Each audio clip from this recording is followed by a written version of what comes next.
Look at the Great Sphinx of Giza.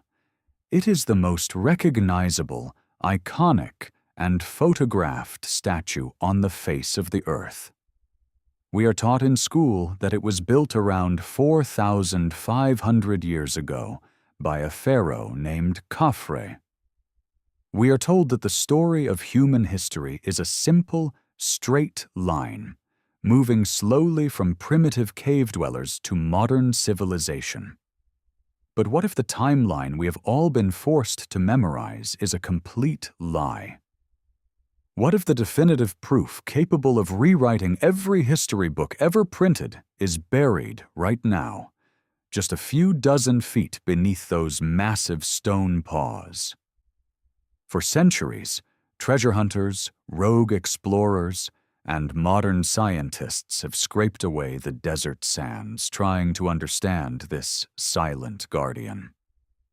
And in recent decades, ground-penetrating radar, advanced technology that acts like an X-ray for the Earth, detected massive, perfectly rectangular voids deep underground, hidden rooms, hallways, chambers that simply should not exist according to mainstream archaeology. But right when scientists were on the verge of sending cameras down to see what was hiding in the dark, the Egyptian government abruptly slammed the door shut. Permits were instantly revoked. Researchers were kicked off the site. Barbed wire, strict laws, and heavy security now protect the ground around the monument. Are they just trying to protect a fragile, crumbling statue from collapsing under the weight of heavy machinery? Or is there a deliberate cover-up to hide something that challenges the very foundation of who we are and where we came from? Before we dive deeper, ignite that like button. Tell me in the comments where you are listening from, what time it is there.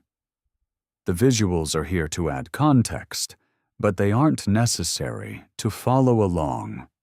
To truly understand the mystery of the Great Sphinx, we first have to strip away the myths and look at the raw physical reality of the monument itself. When you see pictures of the Sphinx online or in a history textbook, it usually looks like a neat, tidy statue sitting politely in front of the massive pyramids of Giza. The pyramids in the background are so gigantic that they play a visual trick on your eyes. They make the Sphinx look small by comparison. It is an optical illusion of scale. But let me paint a picture for you of how truly colossal this structure really is. Imagine you are standing on the green grass of a standard American football field.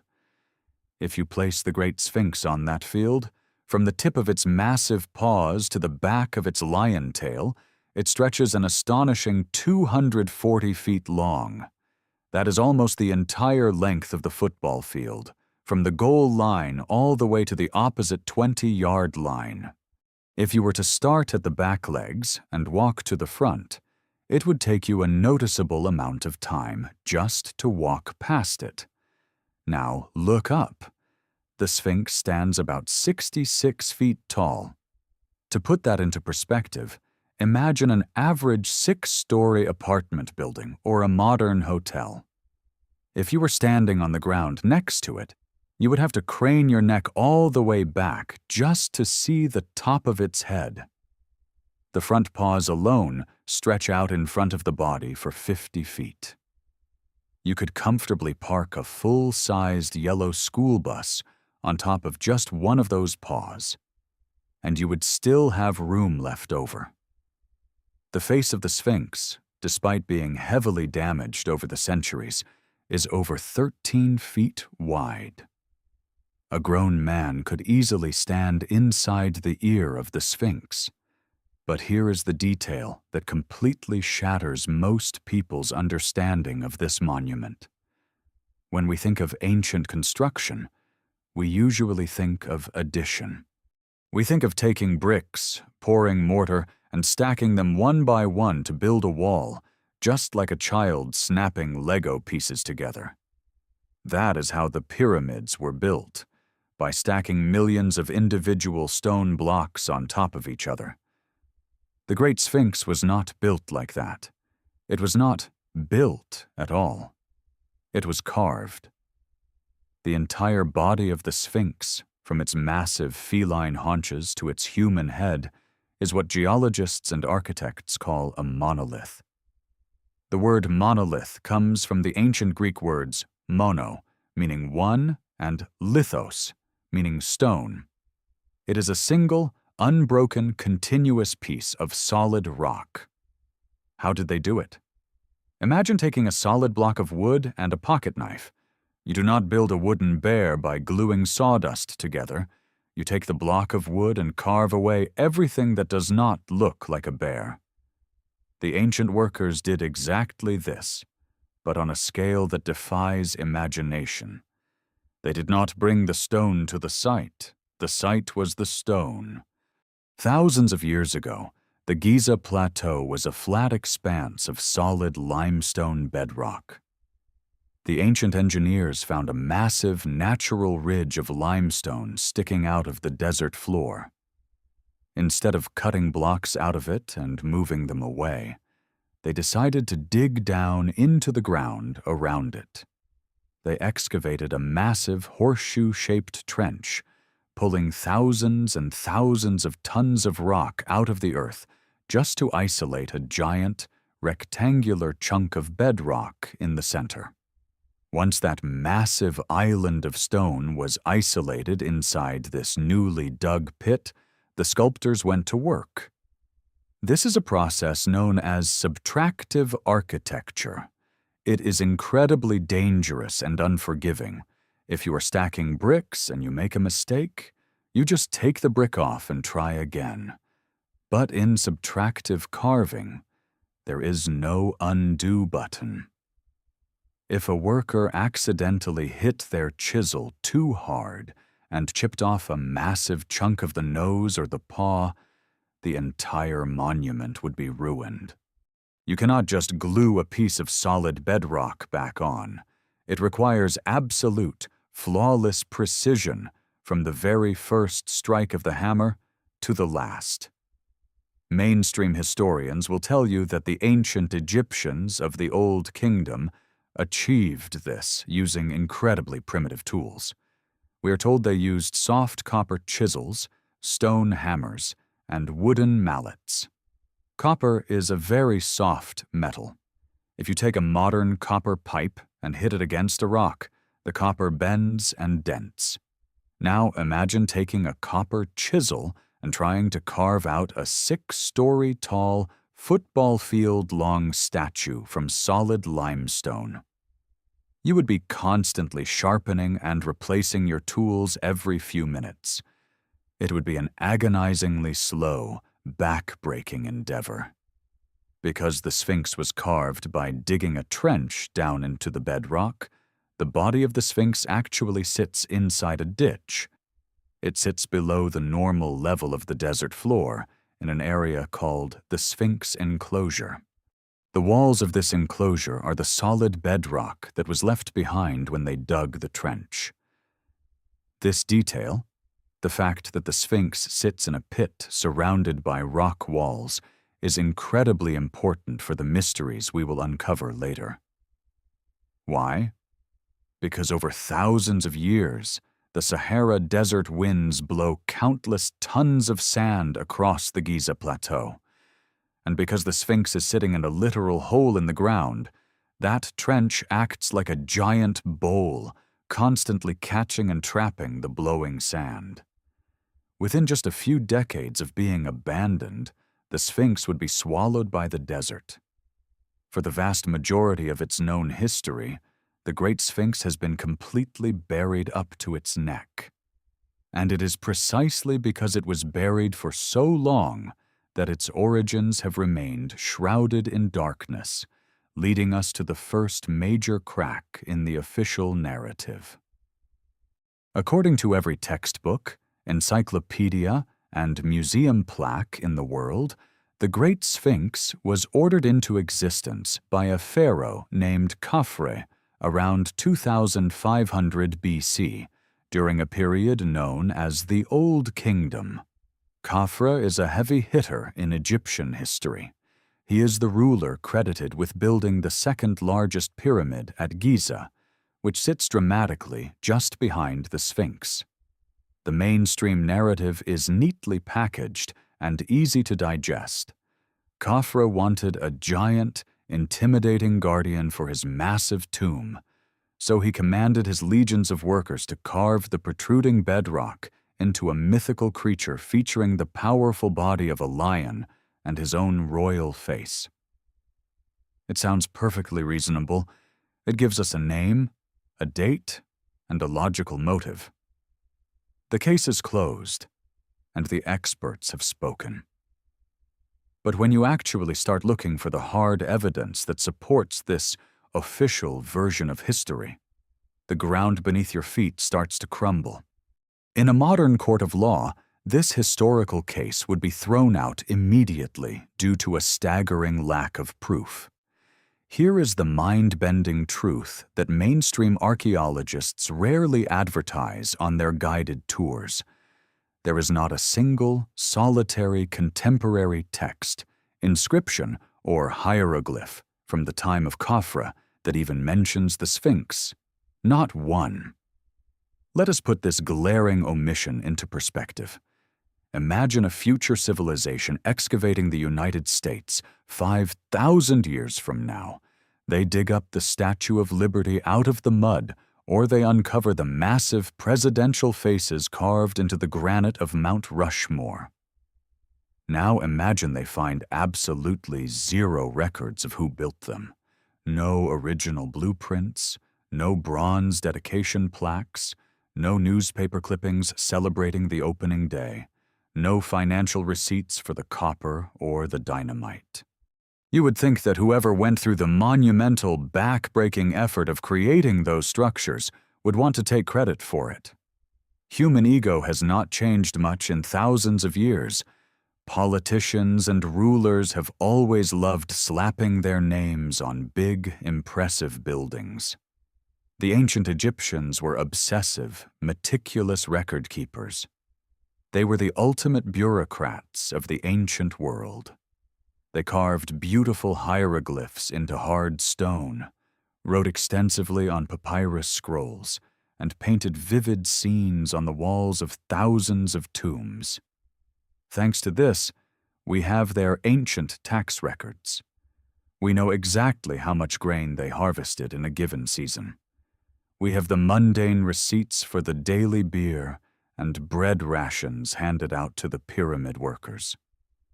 We have highly detailed, glorified accounts of minor border skirmishes and endless praises sung to a vast pantheon of gods. They documented their daily lives, their economy, and their religion with an almost exhausting level of detail.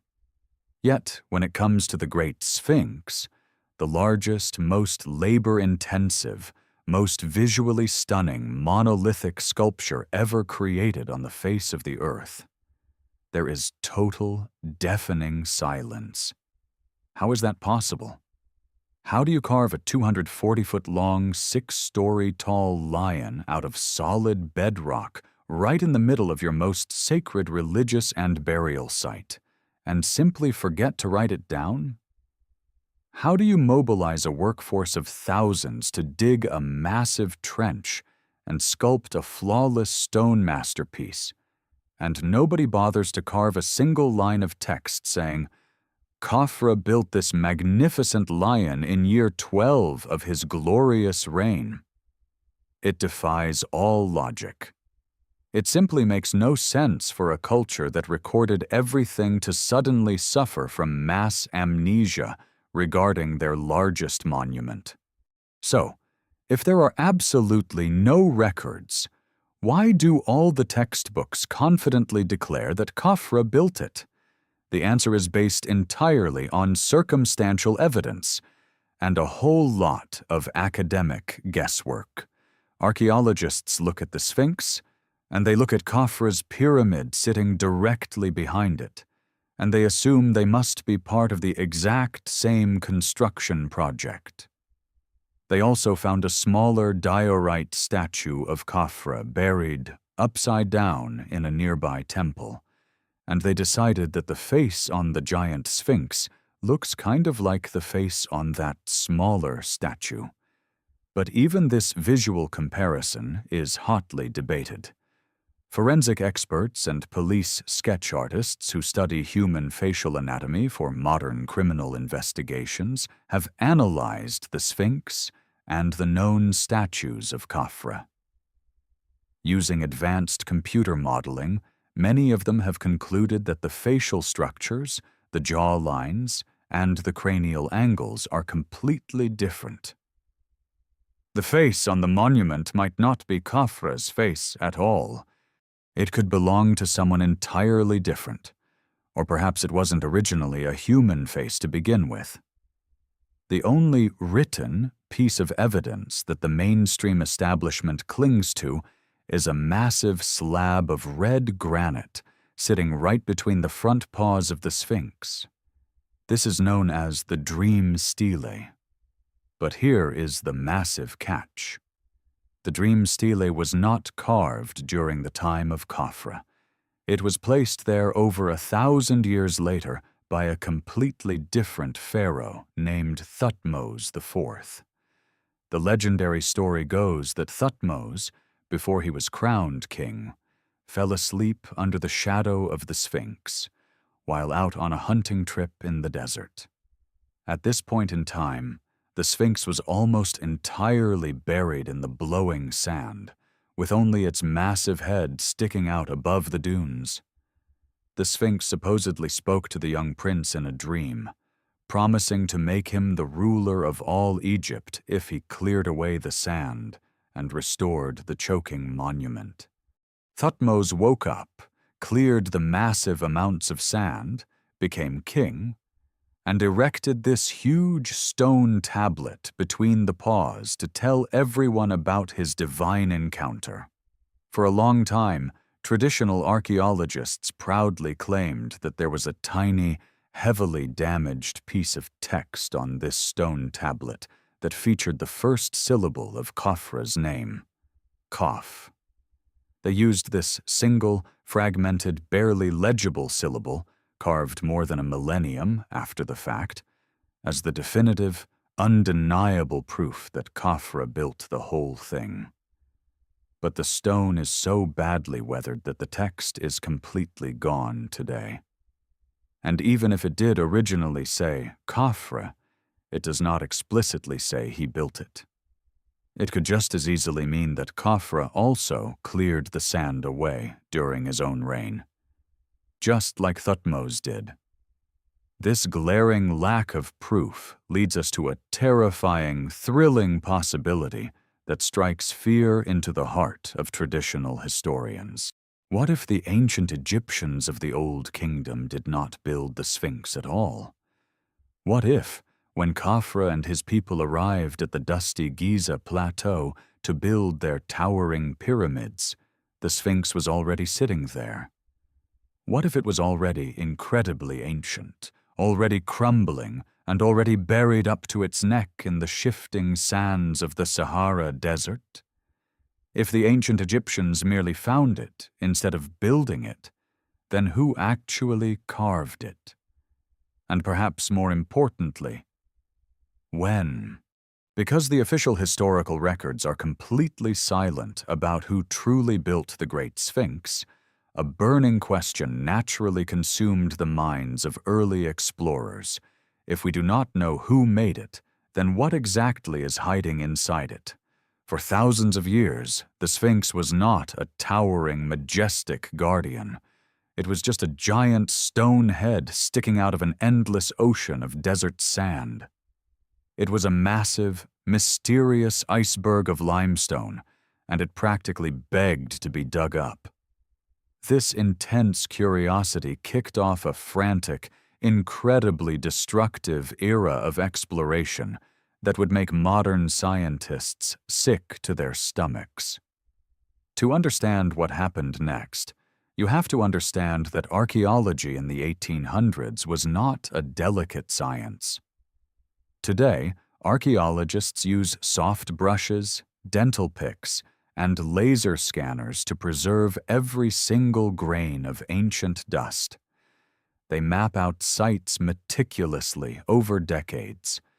But back in the 19th century, archaeology was basically glorified grave robbing with a fancy British or French accent.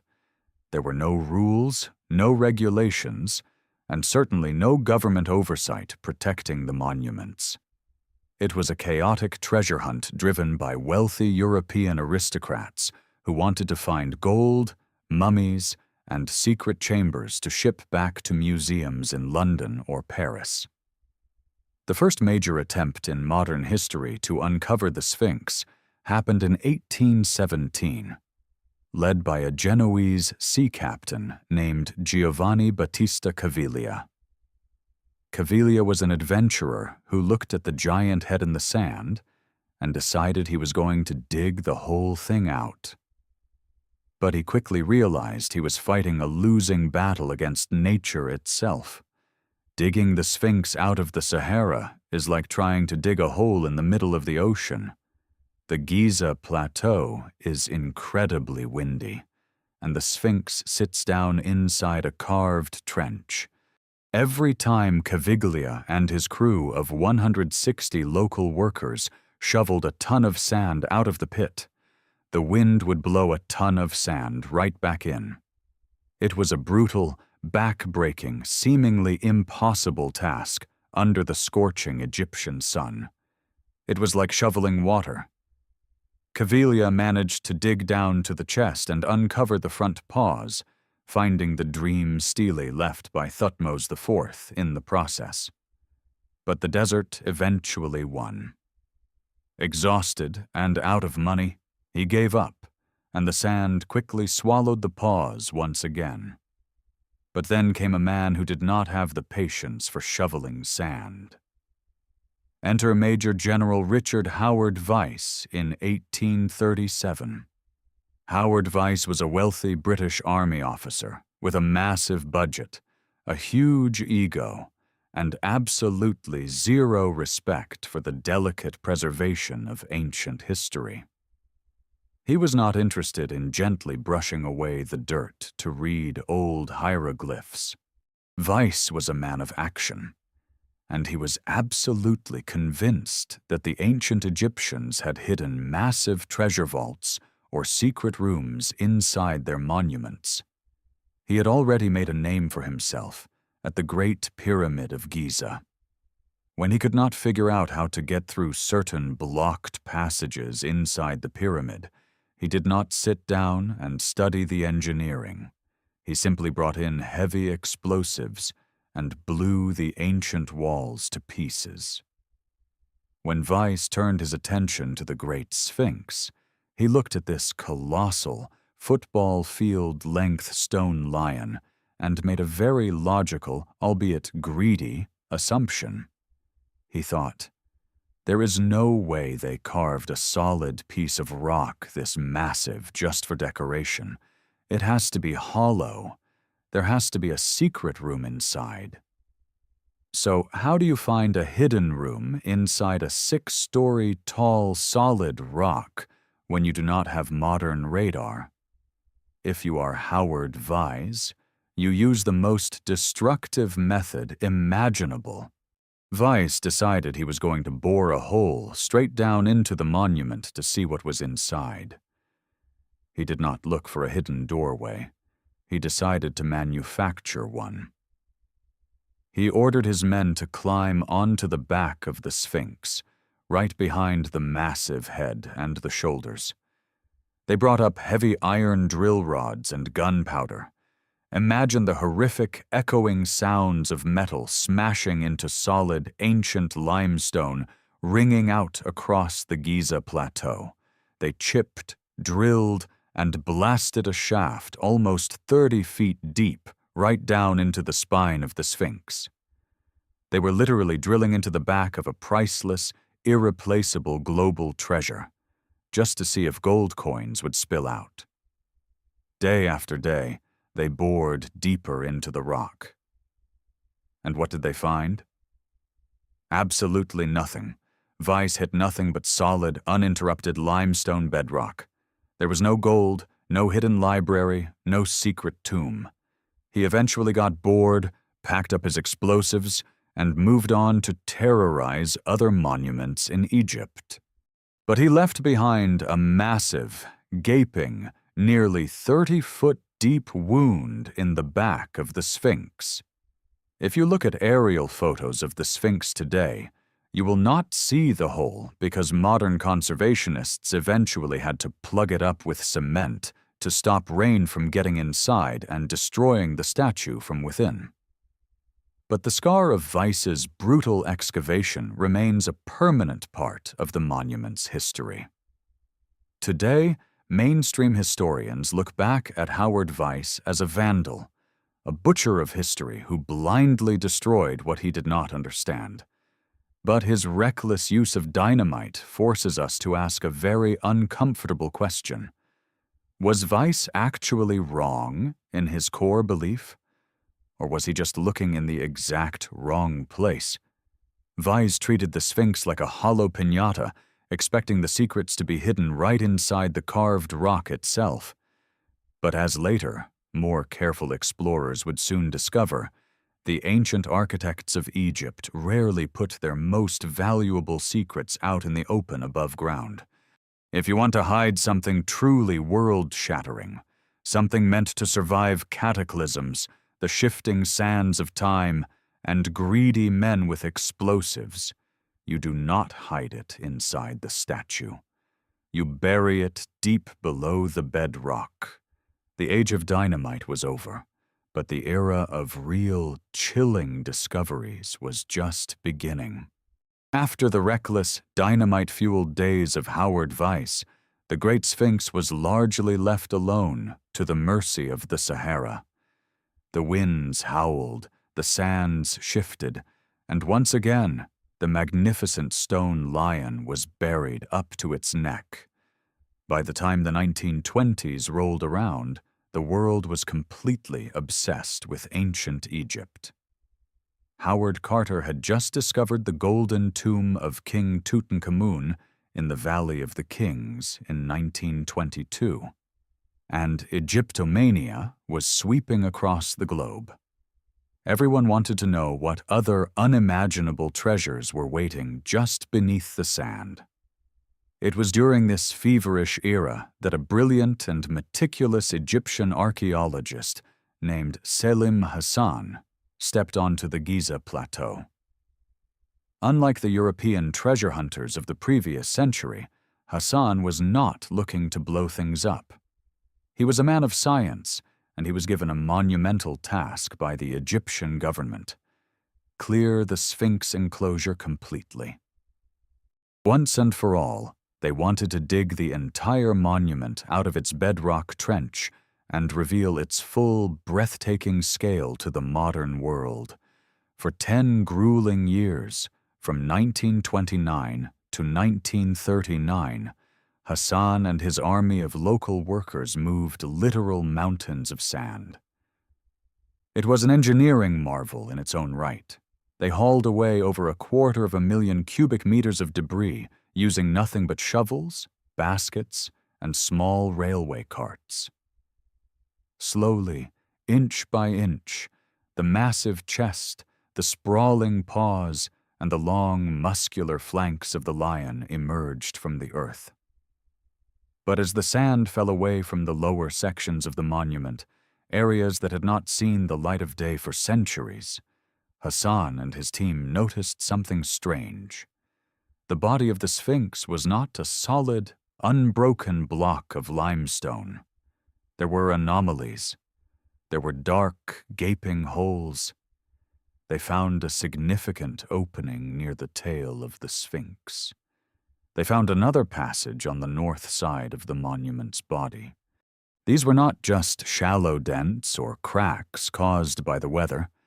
These were actual physical entrances leading directly into the dark belly of the beast. Imagine being one of those workers in the 1930s, holding a flickering kerosene lantern, standing at the edge of a pitch-black tunnel going inside a 4,500-year-old monument. The excitement and the sheer terror must have been overwhelming. Did these tunnels lead to the mythical secret chambers? Did they lead down to a hidden underworld beneath Giza? Selim Hassan, being a conservative and careful academic, thoroughly explored these cavities. In his official published reports, he quickly poured cold water on any wild theories. Hassan stated that these tunnels were mostly blind alleys.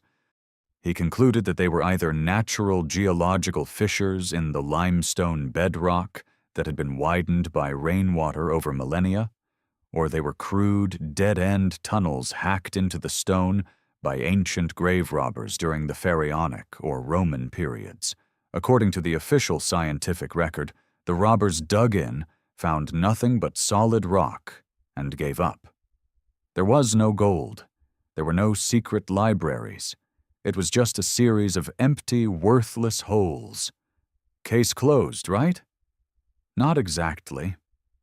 Here is where the story takes a very strange and highly suspicious turn, planting the seeds for decades of conspiracy theories. The 1920s and 30s were the golden age of archaeological photography.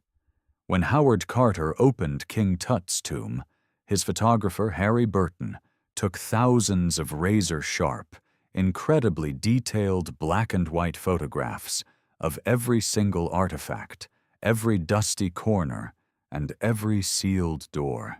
The visual documentation was exhaustive. Selim Hassan's own excavation of the Sphinx enclosure was heavily photographed from the outside. We have beautiful, sweeping, wide shots of the workers clearing the sand and exposing the paws. But when it comes to the inside of these newly discovered tunnels within the Sphinx, there is virtually nothing. There is a shocking, almost deafening absence of photographic evidence of the interiors of these shafts. There are a few rare photographs showing workers standing casually outside the entrances, looking into the dark.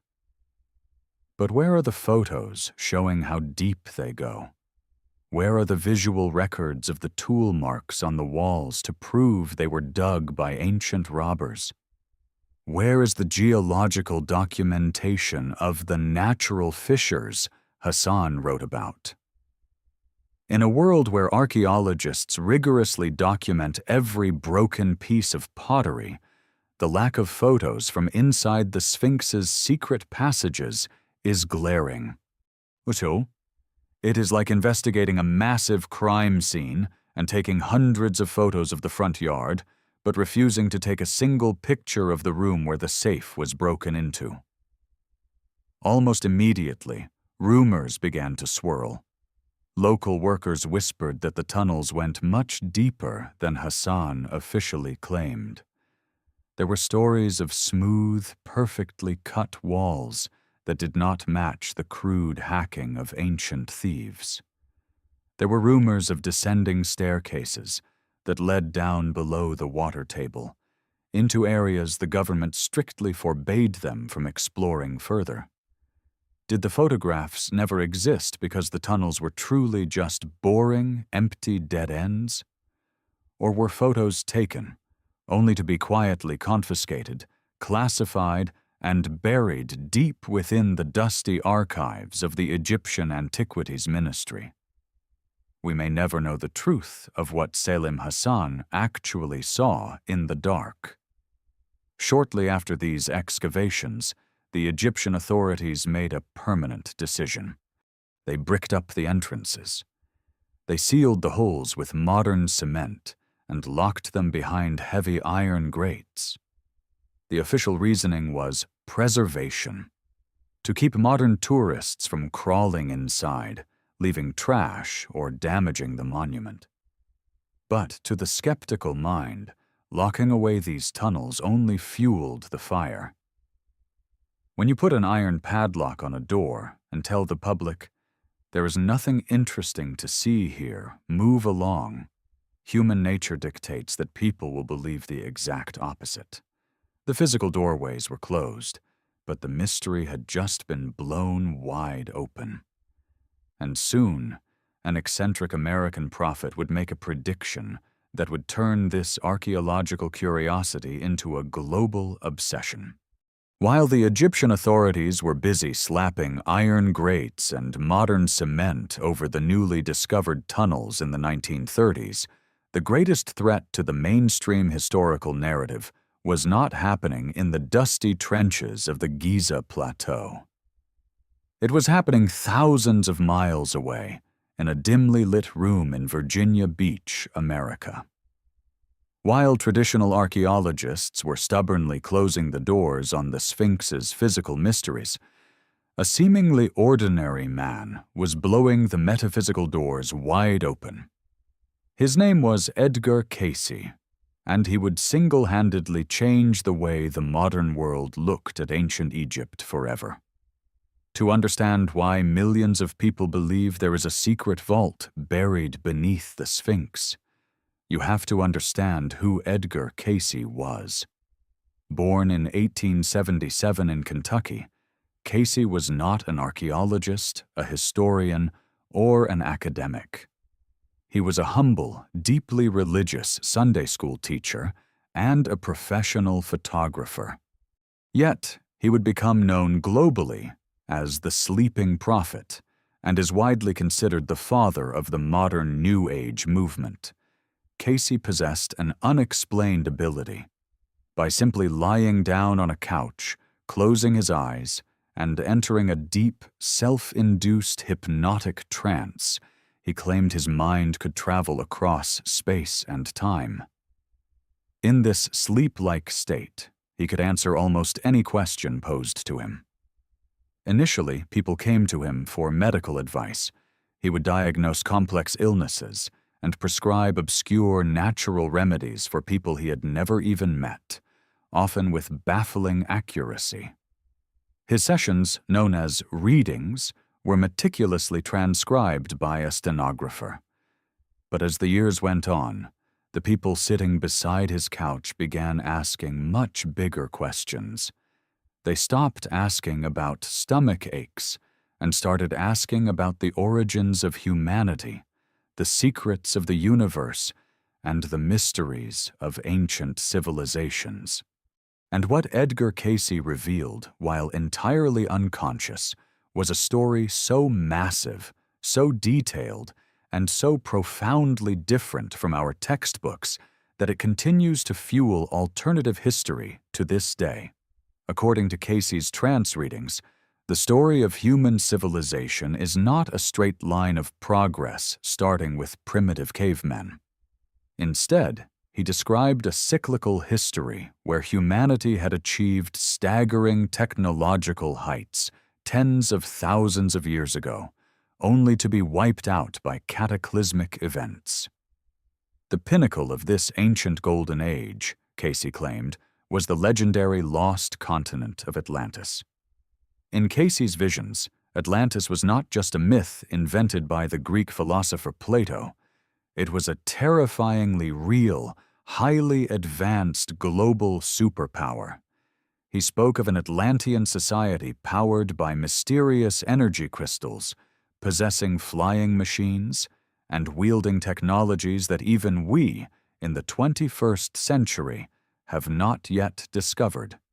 But with great power came great arrogance. Cayce described a society divided, corrupted by greed, and eventually destroyed by their own misuse of advanced earth-shattering technology. As the story goes, the continent of Atlantis did not sink in a single day. It was destroyed in 3 major cataclysms over thousands of years. During the final collapse, which Cayce pegged squarely around the year 10,500 BC, the leaders of this advanced civilization knew the end was near. They realized their island continent was going to plunge into the Atlantic Ocean, taking thousands of years of accumulated human knowledge down with it. To prevent total amnesia, they orchestrated a desperate global evacuation. According to the sleeping prophet, a massive fleet of Atlantean survivors fled eastward. They sought out the most geologically stable region they could find to rebuild and preserve their legacy. They arrived in the fertile valley of the Nile River, the land we now call Egypt. When these highly advanced refugees arrived, they did not just build a few houses. They allegedly jump-started the incredible ancient Egyptian civilization that continues to baffle us today. But they brought something far more valuable than just their tools and their survival skills. They brought their data. Cayce claimed that before Atlantis slipped beneath the waves, the survivors gathered the sum total of their civilization's knowledge. They compiled the true, unedited history of humanity from the very beginning of time. They brought the blueprints for their advanced technologies, their spiritual texts, and the secrets of the universe. They sealed all of this priceless information inside what Cayce famously called the Hall of Records. The Hall of Records was not a chest of gold or a tomb for a dead king. It was designed to be a time capsule, a massive, indestructible subterranean library meant to survive the ages until humanity was spiritually and technologically mature enough to find it and understand it. And where exactly did these ancient, highly advanced refugees bury the most important library in the history of the world? Edgar Cayce did not give a vague riddle.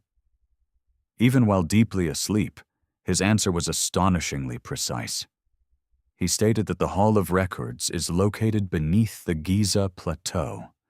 Specifically, he claimed that a secret passage leads down to the underground chamber, and the entrance to this passage is located directly beneath the right front paw of the Great Sphinx. Furthermore, Cayce explicitly rejected the mainstream narrative that Pharaoh Khafre built the Sphinx in 2500 BC. He claimed that the Atlantean survivors carved the magnificent monument around 10,500 BC to serve as a marker, a majestic sentinel standing guard over the hidden vault. The Sphinx, in his telling, is incredibly older than the pyramids and infinitely more important. Mainstream archaeologists naturally laughed this off. To them, Edgar Cayce was just a charismatic man telling science fiction stories in his sleep. His claims went against every established timeline, every translated hieroglyph, and every physical piece of evidence they believed they possessed. For decades, the academic world dismissed the Hall of Records as a ridiculous fairy tale, but Cayce's words struck a powerful chord with the public. His detailed readings were published, sparking a massive, organized movement. The Association for Research and Enlightenment, ARE, was formed to study and preserve his thousands of transcripts. Suddenly, millions of people were no longer looking at the Sphinx as just an ancient piece of art. They were looking at it as a locked door. The stage was set for a massive clash. On one side stood the rigid, traditional archaeologists guarding the official history. On the other side stood a growing army of alternative thinkers, fueled by the prophecies of a sleeping man, convinced that a lost world was buried beneath the sand. It seemed like an unwinnable debate between cold, hard science and sheer mysticism.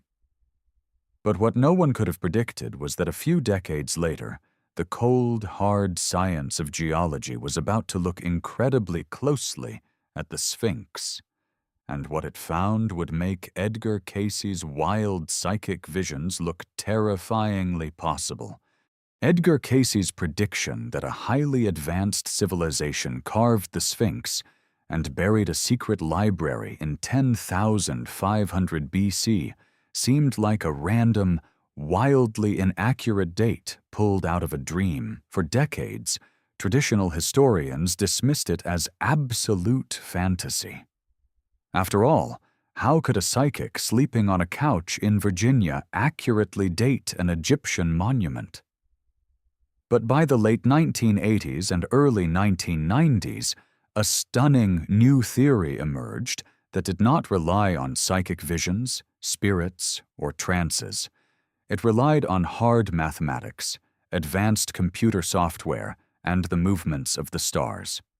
And shockingly, it pointed directly to the exact same seemingly impossible date. This breakthrough came from a Belgian construction engineer named Robert Bouval. Bouval was not a traditional archaeologist, which meant he looked at the Giza plateau through a different lens. He looked at it like a blueprint. For years, tourists and scholars had noticed a strange design quirk about the three Great Pyramids of Giza. If you look at an aerial map, the three pyramids are not lined up in a perfectly straight diagonal row. The two largest pyramids, Khufu and Khafre, form a perfect line, but the third, smaller pyramid, Menkore, is distinctly offset to the left. For a long time, mainstream Egyptologists just shrugged this off. They assumed the ancient builders either made a mistake, ran out of flat bedrock, or just did not care about a perfect line. But Bouval, being an engineer, knew that the architects of Giza did not make mistakes. These are the same builders who aligned the Great Pyramid to true north, with a fraction of a single degree of error.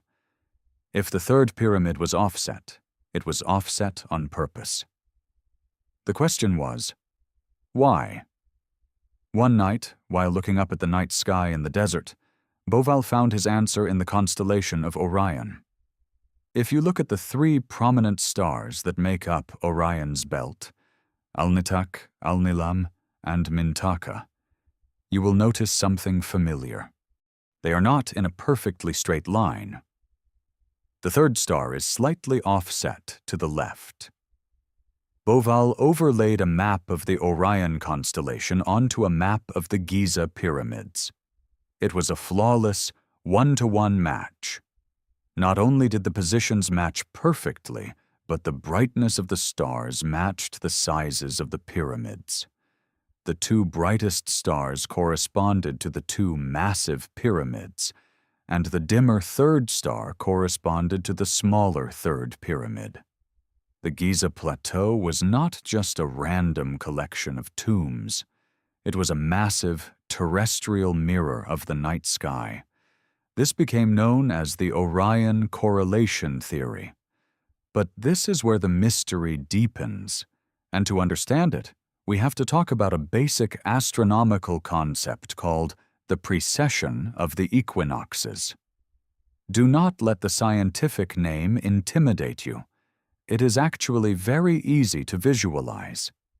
Imagine the Earth spinning in space like a child's toy top. As the top spins rapidly, the stem of the top does not point perfectly straight up. It slowly wobbles in a circular motion. The Earth does the exact same thing.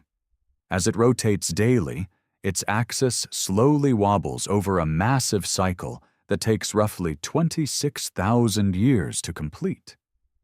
Because of this slow 26,000-year wobble, our perspective of the stars slowly changes. The night sky you see today is not the exact same night sky the ancient Egyptians saw. The constellations gradually shift their positions up and down the horizon over thousands of years. Bouval used advanced astronomical software to digitally rewind the night sky over Giza to see what the stars looked like in the past. When he rewound the sky to 2500 BC, the exact time mainstream history claims Pharaoh Khafre built the Sphinx and the pyramids. The alignment between the pyramids and Orion's belt was close, but it was slightly off. It was like a beautiful watch that was running a few minutes fast. So, Boval kept rewinding the digital sky. He watched the stars shift backward through time. He stopped rewinding when the constellation of Orion reached its absolute lowest point on the horizon in its 26,000-year cycle. At this precise moment in time, the alignment between the 3 stars in the sky and the 3 giant stone pyramids on the ground was suddenly absolute, flawless, and mathematically perfect. He looked at the date on the computer screen. It was 10,450 BC, roughly 10,500 BC. So, where does the Great Sphinx fit into this massive celestial clock? Author and researcher Graham Hancock joined Boval to look at the larger picture. The Sphinx is purposefully carved to face due east. Every single year, on the dawn of the spring equinox, the sun rises perfectly in line with the Sphinx's gaze. If you stood behind the Sphinx on the spring equinox today and looked east, you would see the constellation of Pisces rising behind the sun. In 2500 BC, during the time of the pharaohs, the constellation rising in the east was Taurus, the bull. Building a giant lion to stare at a giant bull does not make much architectural sense. But if you rewind the astronomical software back to that magic date of 10,500 BC, what constellation was rising exactly due east, right in front of the Sphinx's eyes, on the dawn of the spring equinox? It was the constellation of Leo, the lion. The implication is absolutely staggering. In 10,500 BC, a giant stone lion on the ground was staring directly at its celestial counterpart, the lion in the sky, exactly while the 3 pyramids perfectly mirrored Orion's belt. The entire Giza plateau appears to be a frozen, incredibly precise architectural blueprint of the exact night sky from 10,500 BC. Mainstream archaeologists fiercely attack this theory. They dismiss it as an elaborate, meaningless coincidence. They argue that you can find patterns in anything if you look hard enough. But the mathematical odds of such a massive, multifaceted alignment happening entirely by accident are virtually zero. This leaves the academic world with 2 incredibly uncomfortable possibilities. Possibility 1. The ancient Egyptians in 2500 BC possessed astronomical knowledge so advanced and computer-like mathematics so precise that they perfectly mapped out a night sky from 8,000 years before their civilization even existed, for reasons we cannot possibly comprehend. Possibility 2 is the one that terrifies the establishment and gives credibility to the sleeping prophet. The monuments were actually planned, and perhaps the Sphinx was carved exactly when the stars say they were. 10,500 BC, the exact same era that Edgar Cayce claimed the highly advanced survivors of Atlantis arrived in Egypt with their secret archives. The celestial alignment suggests that Giza was designed as a massive, indestructible 26,000-year clock built to loudly declare a specific date in human history. And if an ancient civilization went through the impossible effort to build a stone clock that massive, what exactly were they trying to tell us to look for? While the star alignments of the Orion correlation theory are breathtaking, and the psychic visions of Edgar Cayce are wildly fascinating, mainstream archaeologists easily dismiss them both. They argue that you cannot put a constellation under a microscope And you certainly cannot carbon date a dream. For decades, the defenders of the traditional historical timeline rested easy, confident that all the hard physical evidence was firmly on their side. But in the early 1990s, the debate was violently dragged out of the stars and slammed right back down into the dirt. A new kind of investigator stepped onto the Giza plateau, one who did not care about alien civilizations, lost continents, or ancient hieroglyphs. He only cared about rocks. This dramatic shift in the story began with an independent Egyptologist named John Anthony West. West was a brilliant rogue thinker who had spent years studying the Sphinx. He had stumbled upon an obscure passing comment written decades earlier by a French mathematician named R.A. Schwaller de Lubitsch. The Frenchman had casually noted that the heavy wear and tear on the body of the Sphinx did not look like it was caused by wind. It looked like it was caused by water. West knew that if he, an alternative historian, stood up and claimed the Sphinx was eroded by water, the academic establishment would laugh him out of the room. He needed a heavyweight. He needed a mainstream, unimpeachable, highly credentialed scientist to look at the monument and back him up.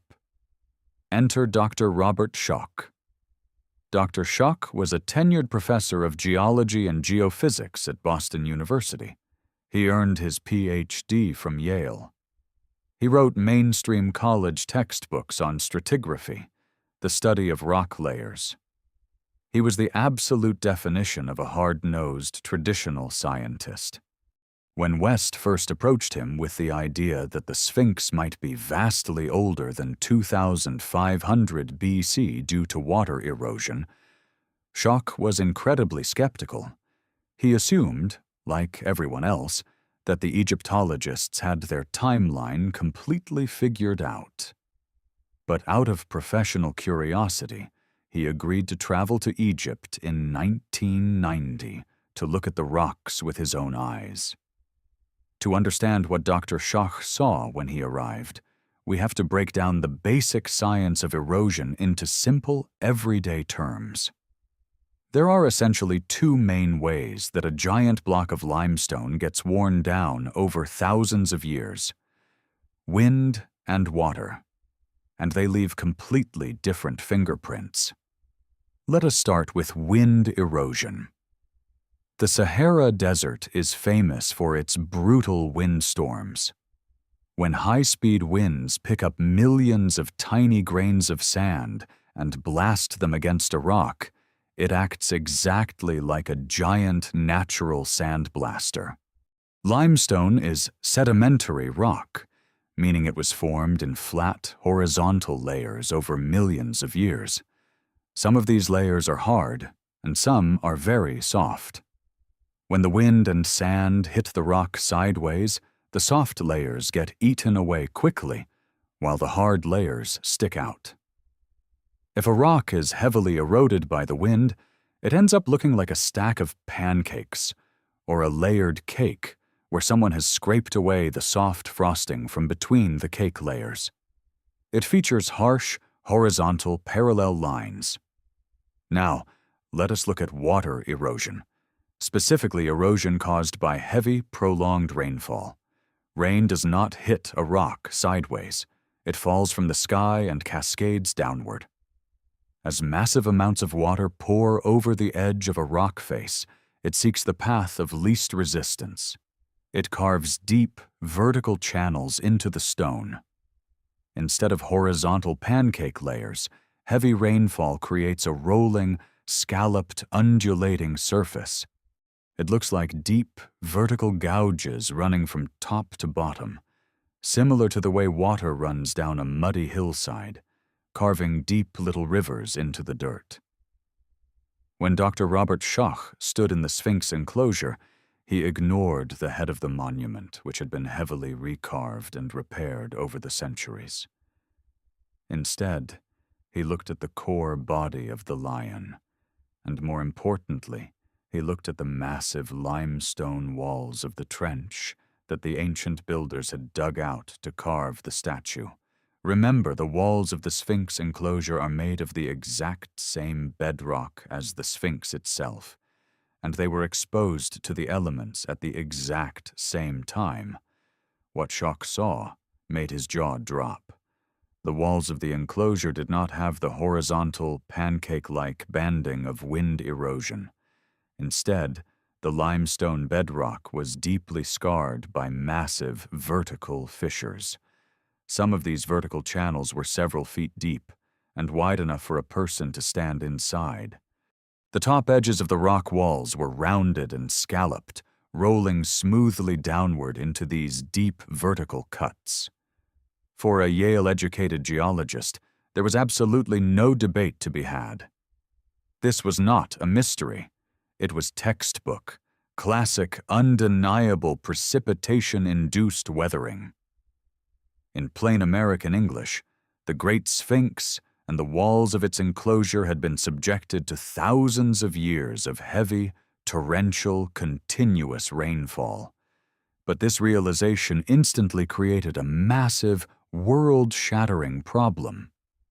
You see, climatologists know exactly what the weather has been like in Egypt for the last several thousand years. During the Old Kingdom, around 2500 BC, when Pharaoh Khafre supposedly built the Sphinx, the Giza Plateau was exactly what it is today, a bone-dry, hyper-arid desert. It almost never rains there. When it does, it is a brief sprinkle, not the kind of relentless, pounding monsoons required to carve 3-foot-deep vertical channels into solid rock. In fact, for the vast majority of its known life, the Sphinx was buried up to its neck in dry sand, which actually protected the lower body from the elements. So, if the Sphinx was carved in 2500 BC, how could it possibly show the undeniable geological fingerprints of thousands of years of heavy rain? The answer is simple, and it destroys the official timeline of human history. To find a climate in Egypt that featured the kind of heavy, prolonged rainfall necessary to cause this specific type of erosion, you have to go back in time. You have to rewind the climate clock way past the time of the pharaohs, past the invention of writing, and past the supposed dawn of human civilization. You have to go back to the end of the last ice age. Geologists and climatologists refer to a period known as the Nabta Playa, roughly spanning from 10,000 BC to 5,000 BC. During this distant era, the Sahara was not a desert at all. It was a lush, green savanna. It experienced heavy, seasonal monsoon rains that flooded the landscape. Dr. Shock looked at the deep vertical scars on the Sphinx and made a cold, calculated, scientific conclusion. The monument had to have been exposed to the elements during this period of heavy rainfall. Therefore, the Great Sphinx could not possibly have been built by Khafre in 2500 BC. It had to have been carved thousands of years earlier, squarely in the time frame of 10,000 to 5,000 BC. The physical rock itself was screaming the truth. The Sphinx was subjected to heavy rain, which means it existed when it rained. It was a simple, elegant, undeniable geological fact. But when Dr. Shock and John Anthony West presented their hard scientific evidence to the world's leading archaeologists, they did not receive a Nobel Prize. Instead, they ignited one of the most vicious, hostile, and defensive academic wars in modern history. The establishment was about to fight back, not with better science, but with sheer, desperate outrage. When Dr. Robert Schoch and John Anthony West took their findings to the Geological Society of America in 1991, they expected a rigorous but fair scientific debate. Schoch, after all, was presenting hard, observable, photographic evidence of water erosion on the Great Sphinx. He was not talking about aliens, he was not quoting psychics, and he was not relying on ancient myths. He was simply reading the rocks. Hundreds of his fellow geologists looked at the data, examined the deep, vertical fissures on the limestone walls of the Sphinx enclosure, and overwhelmingly agreed with his conclusion. The monument was weathered by thousands of years of heavy rainfall. Because heavy rainfall had not existed in Egypt since the end of the last ice age, the Sphinx had to be thousands of years older than the pyramids. From a purely geological standpoint, it was a slam dunk. But when the mainstream historians and Egyptologists heard this conclusion, they did not politely disagree. They absolutely erupted in anger. To understand why the academic establishment reacted with such vicious hostility, you have to understand the fragile nature of the historical timeline we are all taught in school. Mainstream history is built like a massive, intricate house of cards. It is based on a very rigid, linear concept of human progress. According to the textbooks, human beings spent hundreds of thousands of years as primitive hunter-gatherers, barely surviving in caves and chasing woolly mammoths with sharpened sticks. Then, miraculously, around 4000 BC, we figured out agriculture. We settled down in the Middle East, invented the wheel, figured out basic writing, and slowly, step by agonizing step, marched toward the glorious ancient civilizations of Sumeria and Egypt. It is a comforting, straightforward story of constant upward momentum. From the caveman to the astronaut, we are always moving forward. Dr. Schoch's geological dating of the Sphinx took a sledgehammer to that entire house of cards. If the Great Sphinx, a 240-foot-long monolithic masterpiece of perfect proportion and incredible engineering, was truly carved around 10,000 BC, it means our timeline is not just a little bit off, it is catastrophically wrong. Finding a perfectly carved 6-story tall stone lion dating back to the Ice Age is the archaeological equivalent of digging up a fully functional smartphone in the ruins of a medieval castle. It simply should not be there. It implies that a highly sophisticated, highly organized civilization with advanced engineering capabilities existed thousands of years before the invention of the wheel or the supposed dawn of agriculture. Even more terrifying for the academic establishment is the concept of de-evolution.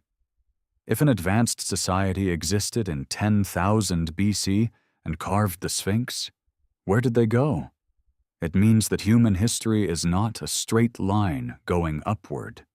It means that an incredibly advanced human civilization reached a peak, suffered a massive cataclysmic collapse, and plunged humanity right back into the Stone Age. We had to start all over again.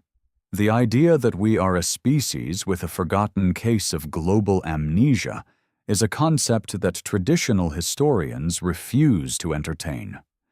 So the old guard of Egyptology immediately launched a massive counterattack against Schoch and West. Their primary weapon was the argument of context. In archaeology, context is everything. The mainstream critics argued that you cannot just have a giant sphinx pop out of nowhere in a vacuum. To carve a monument of that scale, you need a massive workforce. To feed a massive workforce, you need large-scale, organized agriculture.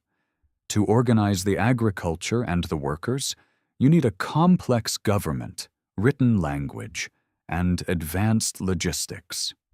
In short, you need a bustling, thriving metropolis. The Egyptologists challenged Schoch with a seemingly impossible question. If there was an advanced civilization living in Egypt in 10,000 BC, where is their trash? Where are their broken clay pots, their graves, their tools, and the foundations of their houses? You cannot show us a giant statue and nothing else.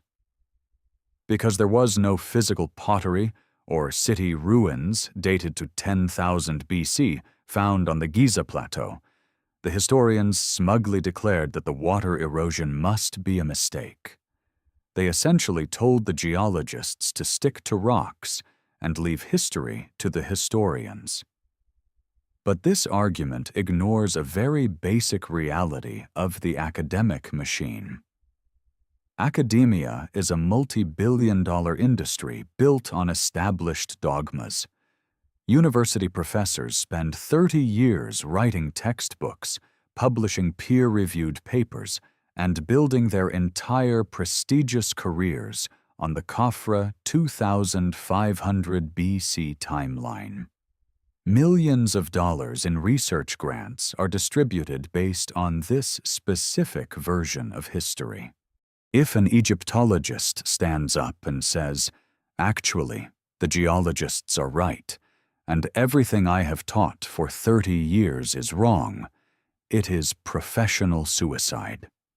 They lose their funding, they lose their tenure, and their life's work becomes irrelevant. The gatekeepers of history were defending their territory, their reputations, and their paychecks. Furthermore, the "where is the pottery" argument was incredibly arrogant. It assumes that we have dug up every inch of Egypt. In reality, modern archaeology has only scratched the surface of the Sahara Desert. Even more importantly, at the end of the last ice age, when the massive glaciers melted, global sea levels rose by nearly 400 feet.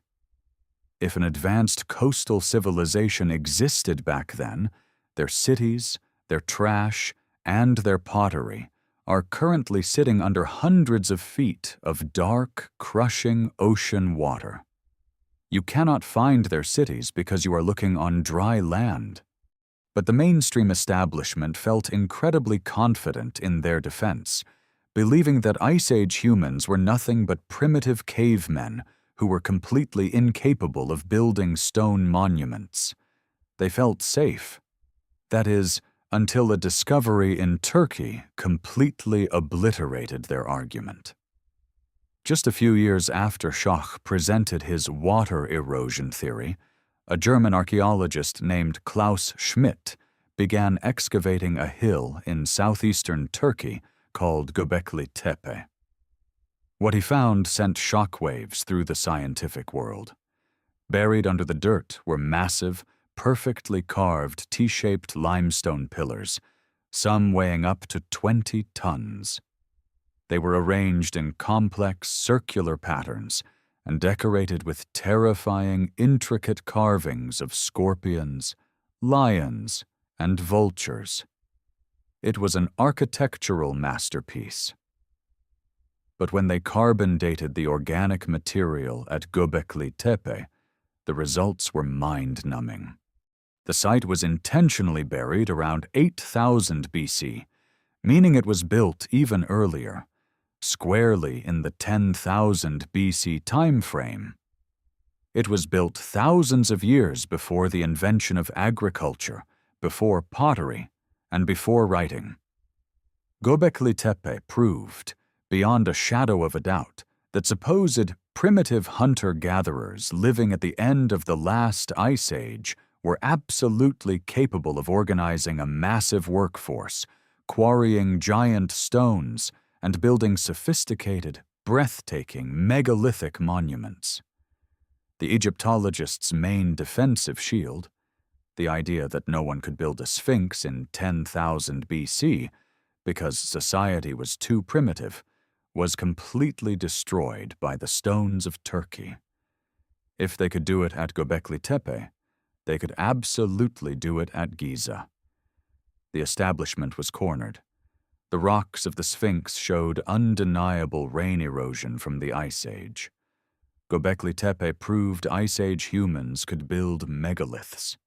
The celestial clock of Orion pointed perfectly to the same distant era. The physical, geological, and astronomical evidence was mounting, creating a terrifying picture for traditional historians. Unable to win the scientific debate, the gatekeepers in Egypt realized that the only way to protect their cherished timeline was to control the physical ground itself. If you cannot beat the evidence, you hide it. The battle over the age of the Sphinx had reached a stalemate, but the final explosive confrontation was about to begin. The focus shifted away from the weathering on the outside of the statue and moved directly to what was hiding beneath its massive, weathered paws. The era of ground-penetrating radar had arrived. By the late 1980s, the battle over the true age of the Great Sphinx had reached a bitter, toxic stalemate. On one side, you had mainstream historians screaming about the lack of pottery and defending their established 2500 BC timeline. On the other side, you had rogue geologists pointing at the undeniable water erosion on the massive limestone walls, proving the monument had to date back to the heavy rains of the last ice age. It was a war of words, a clash of academic egos, and neither side was willing to back down. How do you solve a mystery when the experts refuse to agree? You stop arguing about the weathering on the outside of the statue, and you start looking at what is hiding on the inside. But there was a massive problem. The days of Howard Vyse strapping dynamite to the back of the Sphinx were long gone. The Egyptian government had realized the immense fragility of their ancient treasures. You could no longer just bring a crew of men with pickaxes and start hacking holes into the bedrock to see if Edgar Cayce's mythical Hall of Records was real. If you wanted to find out what was buried beneath the paws of the Sphinx, you had to find a way to look through solid stone without leaving a single scratch on it. Enter the age of high-tech, invisible archaeology. The solution did not come from historians. It came from the world of geophysics and engineering. To understand how modern scientists hunt for secret chambers without picking up a shovel, we need to demystify a piece of technology called ground-penetrating radar, or GPR. Do not let the scientific name intimidate you. The underlying concept is actually incredibly simple and something you probably already understand. Imagine a pregnant woman going to the doctor to check on her baby.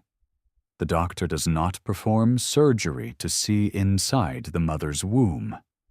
Instead, they use an ultrasound machine. The doctor places a wand on the mother's stomach, and that wand sends high-frequency sound waves deep into her body. These sound waves travel through the soft tissue, but when they hit something dense, like the baby's bones, they bounce back to the surface. A computer catches those bouncing echoes and translates them into a black-and-white picture on a screen. Ground-penetrating radar does the exact same thing, but instead of looking for a baby inside a human body, it looks for hidden cavities inside the earth. Instead of using sound waves, a GPR machine sends invisible pulses of electromagnetic energy, radio waves, straight down into the dirt and solid rock. When you drag a GPR machine across the flat desert sand, it shoots these radio waves downward. As long as the rock beneath the surface is solid, dense, and uniform, the waves travel at a predictable speed and bounce back normally. But what happens if those invisible waves suddenly hit the roof of a buried tomb, or a hollow tunnel, or a massive rectangular room that has been sealed for 10,000 years? The electromagnetic waves suddenly go from traveling through dense rock to traveling through empty air. This drastic change causes the waves to alter their speed and bounce back to the surface in a completely different, highly erratic pattern. The radar antenna on the surface catches this strange bounce, feeds the data into a computer, and the computer draws an anomaly on a graph. It is literal X-ray vision for the planet. Another method often used alongside GPR is seismic refraction. This involves placing highly sensitive microphones, called geophones, in a line across the sand. Think of them as tiny stethoscopes listening to the heartbeat of the Earth. A scientist will stand at the end of the line, place a heavy metal plate on the ground, and smash it with a massive sledgehammer. The heavy impact sends a shockwave deep into the bedrock. Just like radar, if the rock is solid, the shockwave travels quickly and smoothly. But if the shockwave hits a hollow subterranean room, the vibration shatters, slows down, and scatters. The geophones pick up this acoustic delay, and scientists can actually calculate exactly how deep and how large the hidden room is. In 1987, the Egyptian authorities cautiously opened the door to this new, non-destructive technology. They granted a permit to a highly respected state-of-the-art scientific team from Waseda University in Tokyo, Japan. Led by Professor Sakuji Yoshimura, the Japanese team arrived at the Giza Plateau armed with the most advanced electromagnetic scanning equipment the 1980s had to offer. The Waseda team was not a group of fringe conspiracy theorists looking for Atlantis. They were serious, meticulous academics. Their official mission was to perform a comprehensive health check on the Great Sphinx to see how badly the internal limestone was deteriorating and to survey the surrounding area for undiscovered Old Kingdom tombs. Day after day, under the blazing Egyptian sun, the Japanese scientists carefully dragged their radar sleds back and forth across the sand. They scanned the area just south of the Sphinx. They dragged their equipment right up between the massive, outstretched front paws. They even scanned the body of the lion itself, focusing specifically on the areas near those mysterious dead-end tunnels that Selim Hassan had bricked up back in the 1930s. When the Japanese engineers finally sat down to look at the reams of computer printouts, they were absolutely stunned. The radar data was screaming at them. The solid limestone bedrock beneath the Great Sphinx was not solid at all. It was a veritable honeycomb of hidden cavities. The Waseda University team officially documented several massive, undeniable anomalies. First, just south of the Sphinx monument, the radar waves hit a large, hollow cavity buried roughly 2.5 to 3 meters beneath the surface. It was completely hidden from the naked eye. Second, and far more intriguingly, they scanned the ground directly in front of the Sphinx, right near the giant stone paws. The radar bounced back violently. The computer showed another distinct anomaly, a hollow space that looked suspiciously like a tunnel or a narrow passageway running directly under the monument itself.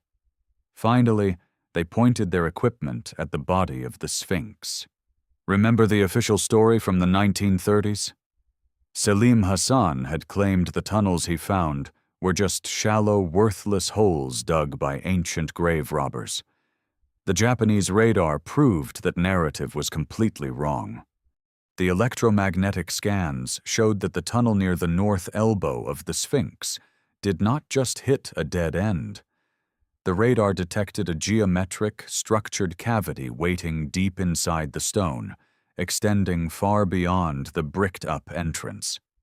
Professor Yoshimura and his team were incredibly careful with their words, but their official conclusion sent shockwaves through the underground archaeological community. They stated that the anomalies they found on their radar screens did not look like natural geological fissures. Natural caves and water sinkholes are usually jagged, random, and uneven.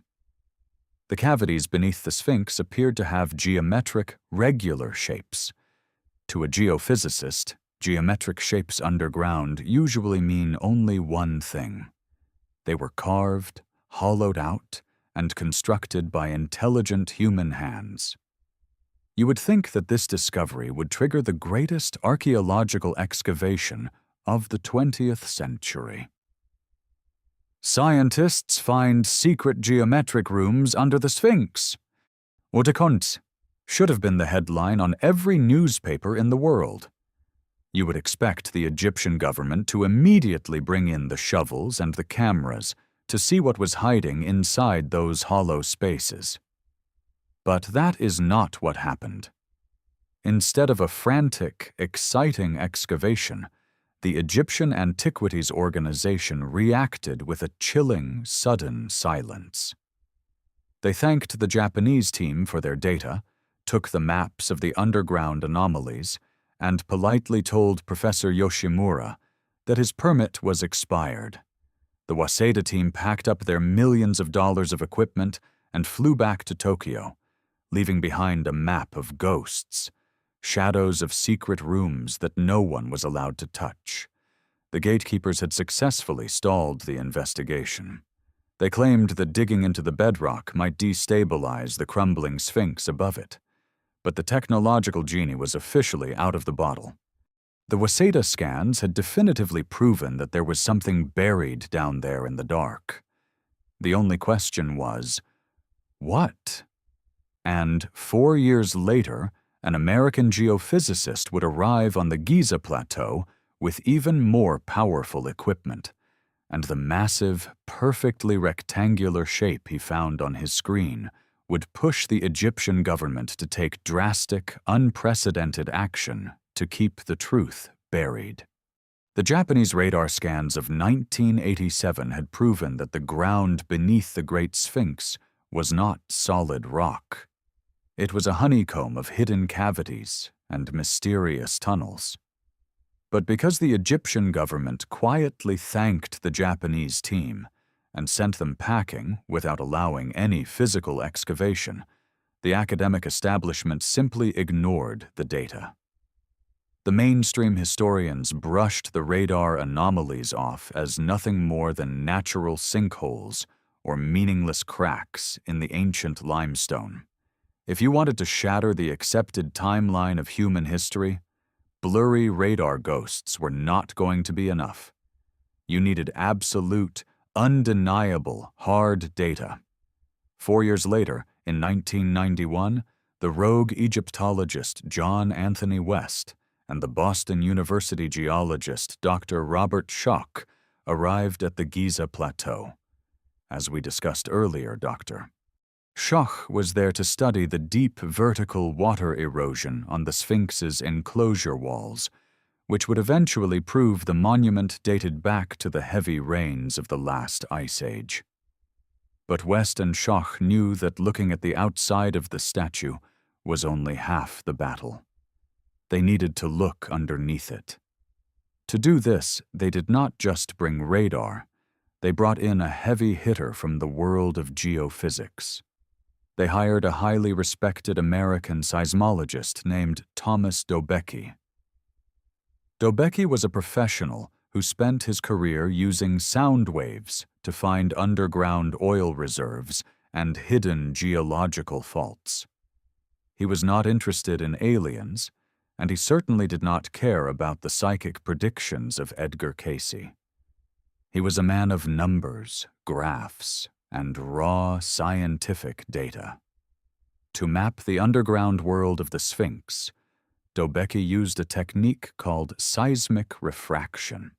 While ground-penetrating radar uses electromagnetic radio waves, seismic refraction relies on pure, raw acoustic energy. It is a very physical, very hands-on process. Imagine standing in the scorching heat of the Sphinx enclosure. Dobecki and his team laid out a long, straight cable across the sand, right alongside the massive body of the stone lion. Attached to this cable, at perfectly spaced intervals, were highly sensitive microphones called geophones. These are essentially electronic stethoscopes designed to listen to the deep heartbeat of the Earth. Once the microphones were securely planted in the dirt, Dobecki took a thick, heavy steel plate and placed it flat on the ground at the end of the line. Then, he picked up a massive, heavy sledgehammer. He swung the hammer high into the air and brought it crashing down onto the steel plate with tremendous force. Bang!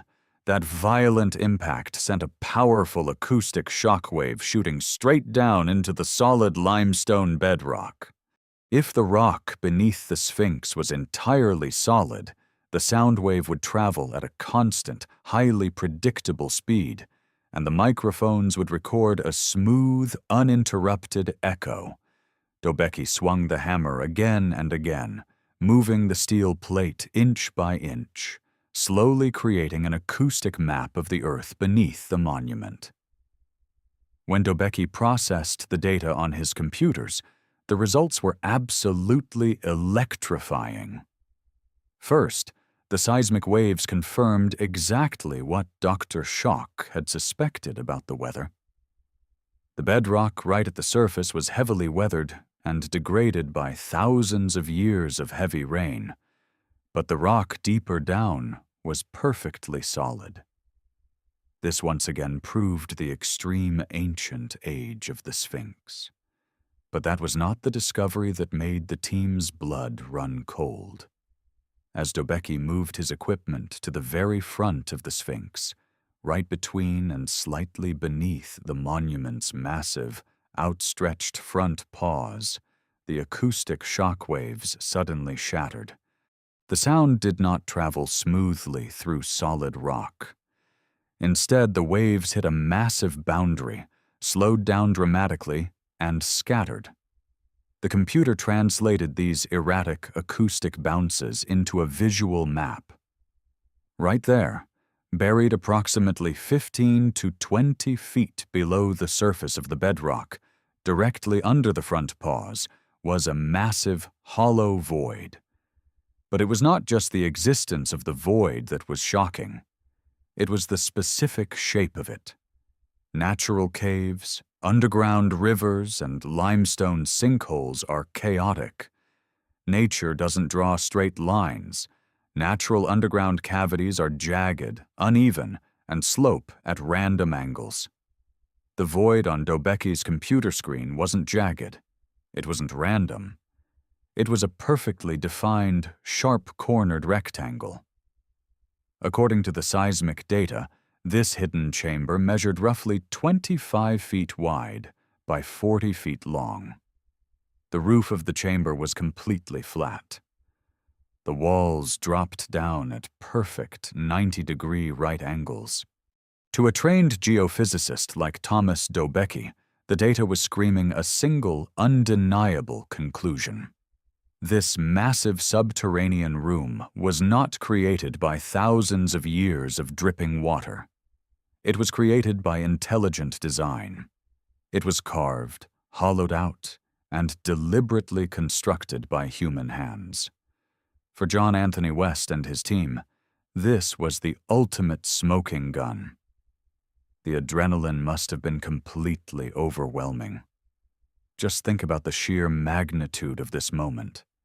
They were holding scientific, peer-reviewed geophysical data proving the existence of a massive, artificial rectangular room hidden perfectly beneath the front paws of the Sphinx. And then, the chilling realization hit them. They looked at the location of the void. Decades earlier, the sleeping prophet Edgar Cayce had gone into a trance in Virginia and declared that the highly advanced survivors of the lost continent of Atlantis had brought the sum total of human history to Egypt. Cayce explicitly stated that they buried this hall of records in a secret chamber. And where exactly did Cayce say the entrance to this chamber was located? Directly beneath the right front paw of the Great Sphinx.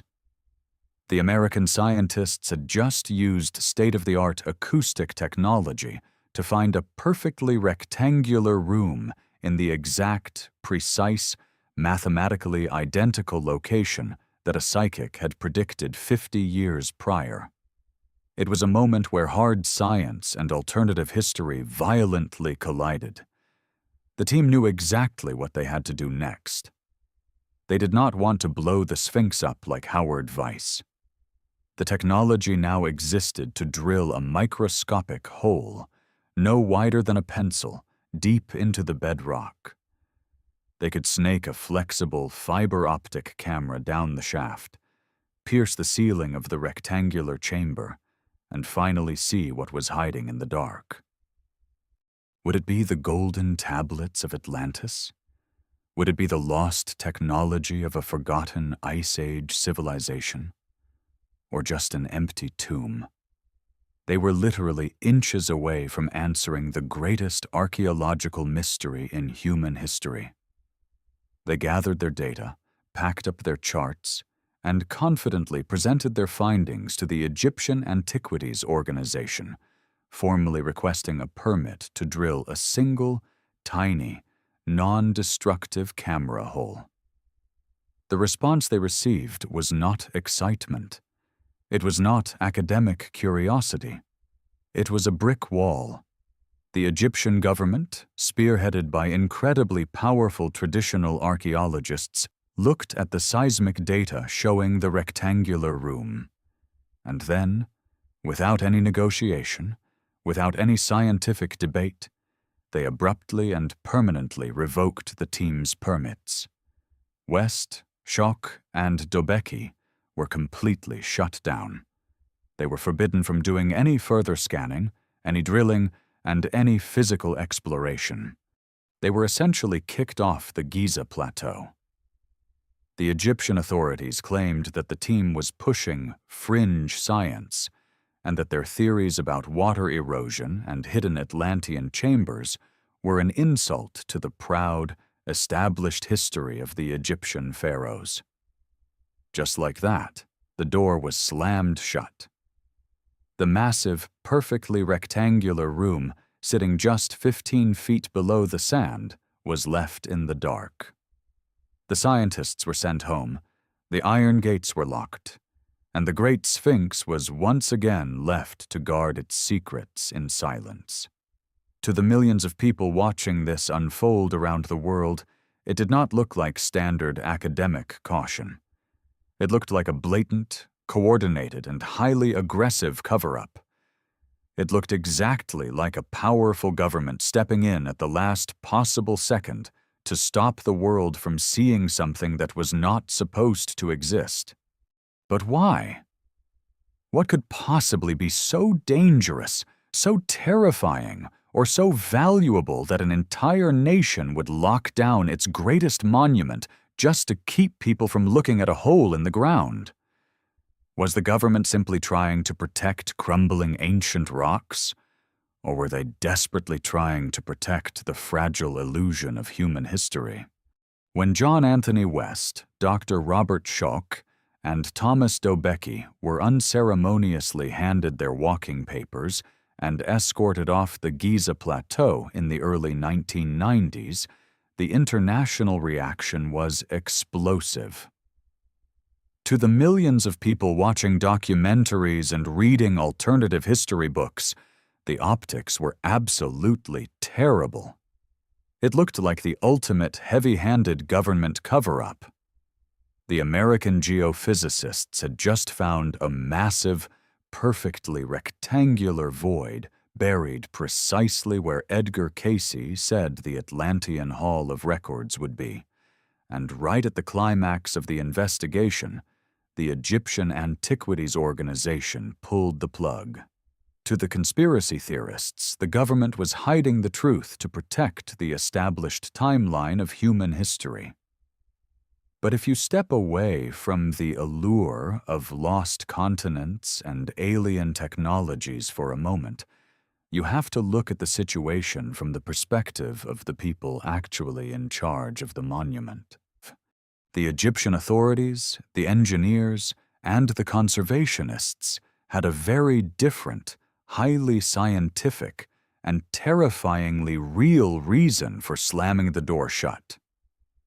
Their official argument was not about hiding history, it was about saving it from total physical collapse. To understand the Egyptian government's sheer panic at the idea of drilling holes or digging tunnels around the Great Sphinx, you first have to understand what the Sphinx is actually made of, and more importantly, how incredibly sick it is. When we look at the Sphinx, we see a symbol of eternal strength, a majestic stone guardian that has survived for millennia. But the physical reality is that the Sphinx is suffering from the geological equivalent of severe, terminal bone cancer. The Sphinx is carved entirely out of limestone bedrock. Limestone is not granite. It is not diamond. It is a sedimentary rock primarily made up of the crushed, compressed skeletons and shells of microscopic sea creatures that lived in an ancient ocean millions of years ago. By its very nature, limestone is incredibly porous, soft, and relatively fragile. It is essentially just incredibly dense, hardened chalk. For thousands of years, this massive chalk statue has been sitting outside in one of the harshest environments on the planet. During the day, the Egyptian sun beats down relentlessly, baking the stone and causing it to expand. At night, the desert temperature plummets, causing the rock to rapidly contract. This endless, daily cycle of expanding and shrinking creates microscopic stress fractures deep inside the stone. Add in thousands of years of abrasive, wind-blown sand acting like sandpaper, and the occasional torrential downpour of the ancient climate, and you have a recipe for total structural failure. In fact, if you look closely at the paws and the lower body of the Sphinx today, you will notice that they do not look like natural carved rock. They look like a patchwork quilt of small rectangular bricks. That is because the original limestone has degraded so badly that massive chunks of the statue's body regularly peel off and fall to the ground like giant, heavy potato chips. For decades, conservationists have been desperately stacking modern bricks and slapping mortar onto the statue just to keep its guts from spilling out onto the sand. Now, imagine you are the director of antiquities in Egypt. Your most famous monument is literally flaking away into dust. It is held together by hope, ancient gravity, and modern cement. Suddenly, a group of foreign researchers shows up and says, "Hey, our radar shows there is a giant hollow room under the front paws. We want to bring in heavy drilling equipment, bore through the bedrock, and maybe dig a tunnel down there to see what it is." For sure. From an engineering standpoint, that is a nightmare. It is like finding out your great-grandmother has severe osteoporosis, and the doctor suggests treating it by hitting her legs with a sledgehammer to see what is inside the bone. The sheer vibration of heavy machinery, the alteration of the load-bearing bedrock, or the structural weakening caused by opening a subterranean cavern could be the exact trigger that causes the entire 240-foot-long, multi-ton lion to catastrophically collapse into a pile of rubble.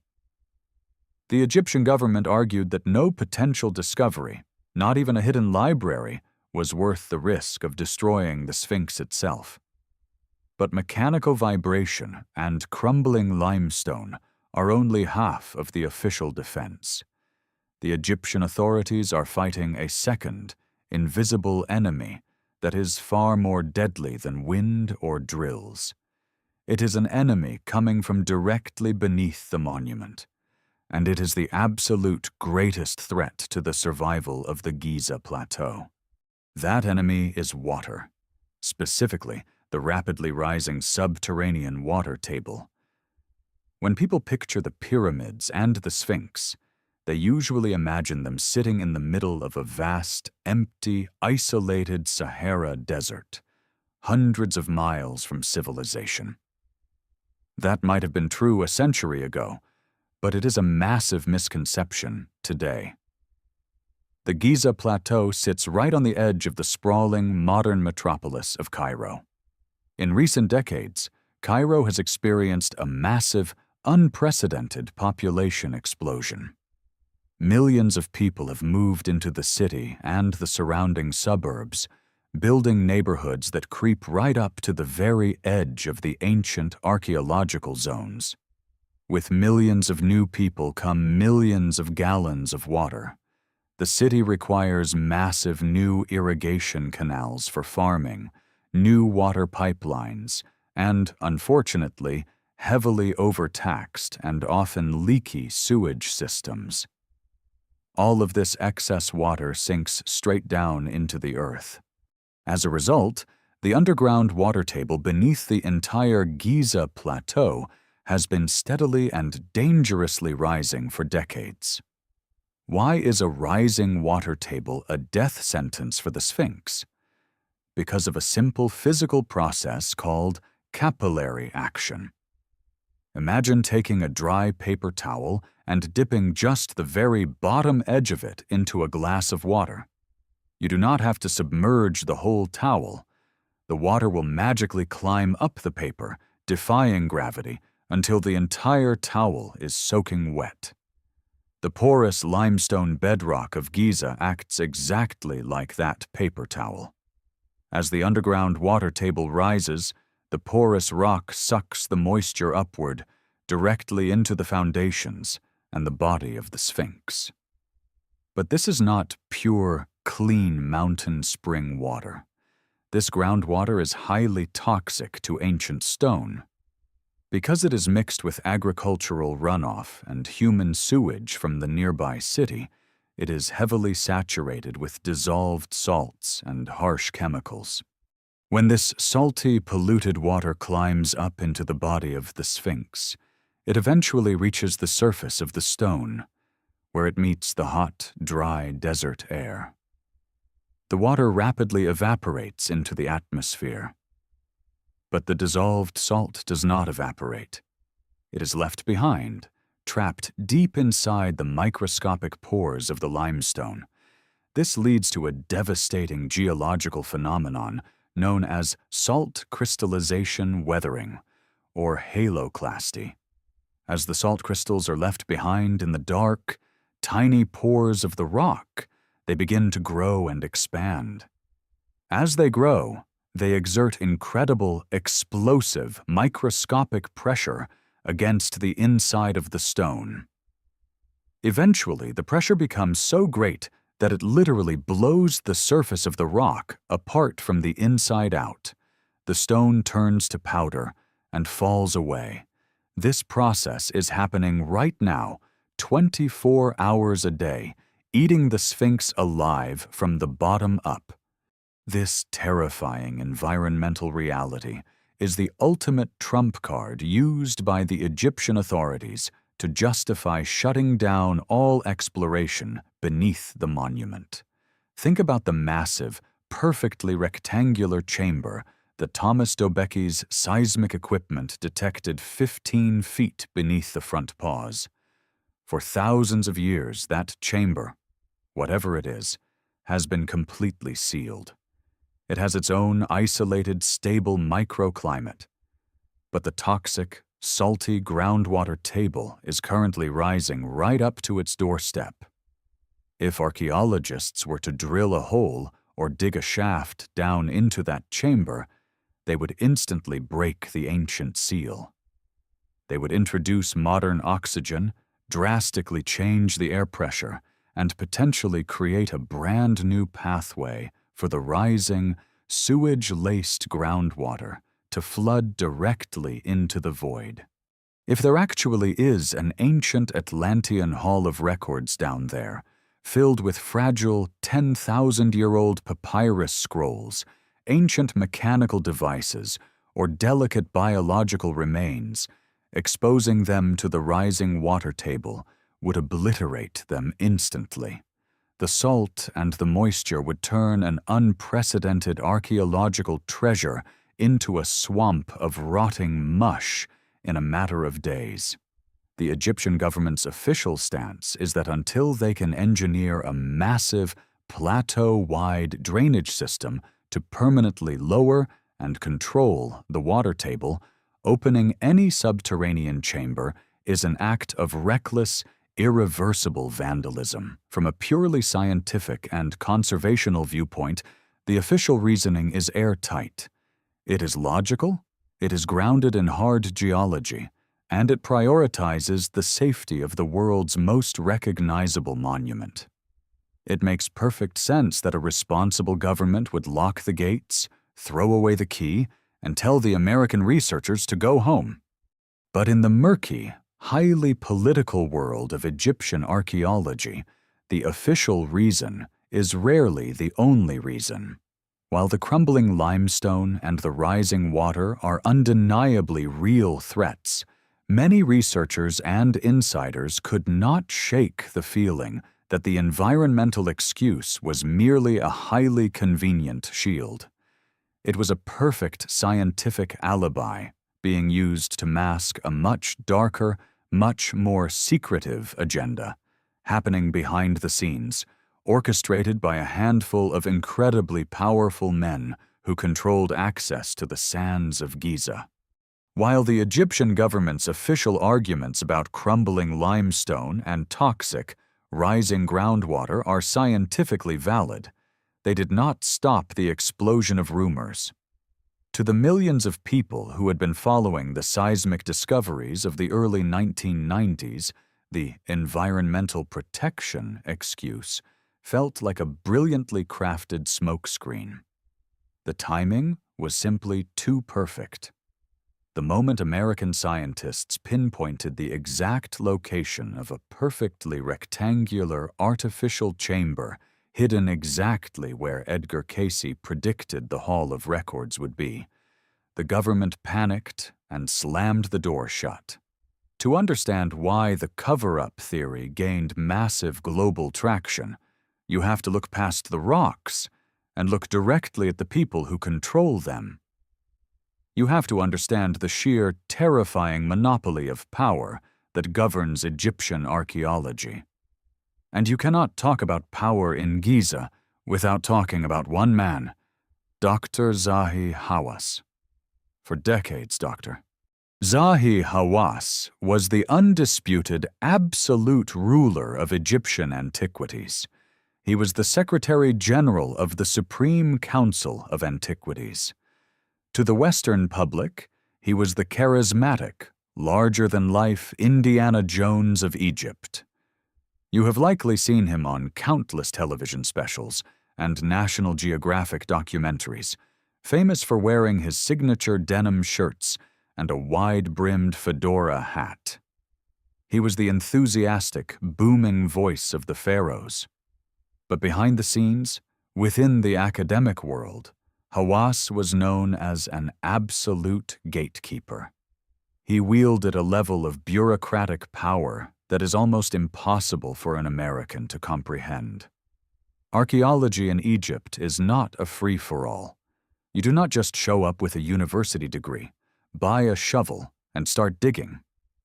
Every single permit, every radar scan, every television camera, and every grain of sand that is moved requires the explicit, personal approval of the Supreme Council, and for a very long time, Hawass was the council. If you crossed him, if you disagreed with his timeline, or if you proposed a theory that he did not like, you were banned from Egypt for life. It was his sandbox, and you played strictly by his rules. Hawass was a fierce, unrelenting Egyptian nationalist. He built his entire massive career, his political power, and his global celebrity on the traditional narrative that the magnificent monuments of Giza were built entirely by the ancient Egyptian pharaohs in 2500 BC. To him, the theories of John Anthony West, Dr. Robert Schoch, and the followers of Edgar Cayce were not just bad science, they were a direct, offensive insult to the Egyptian people.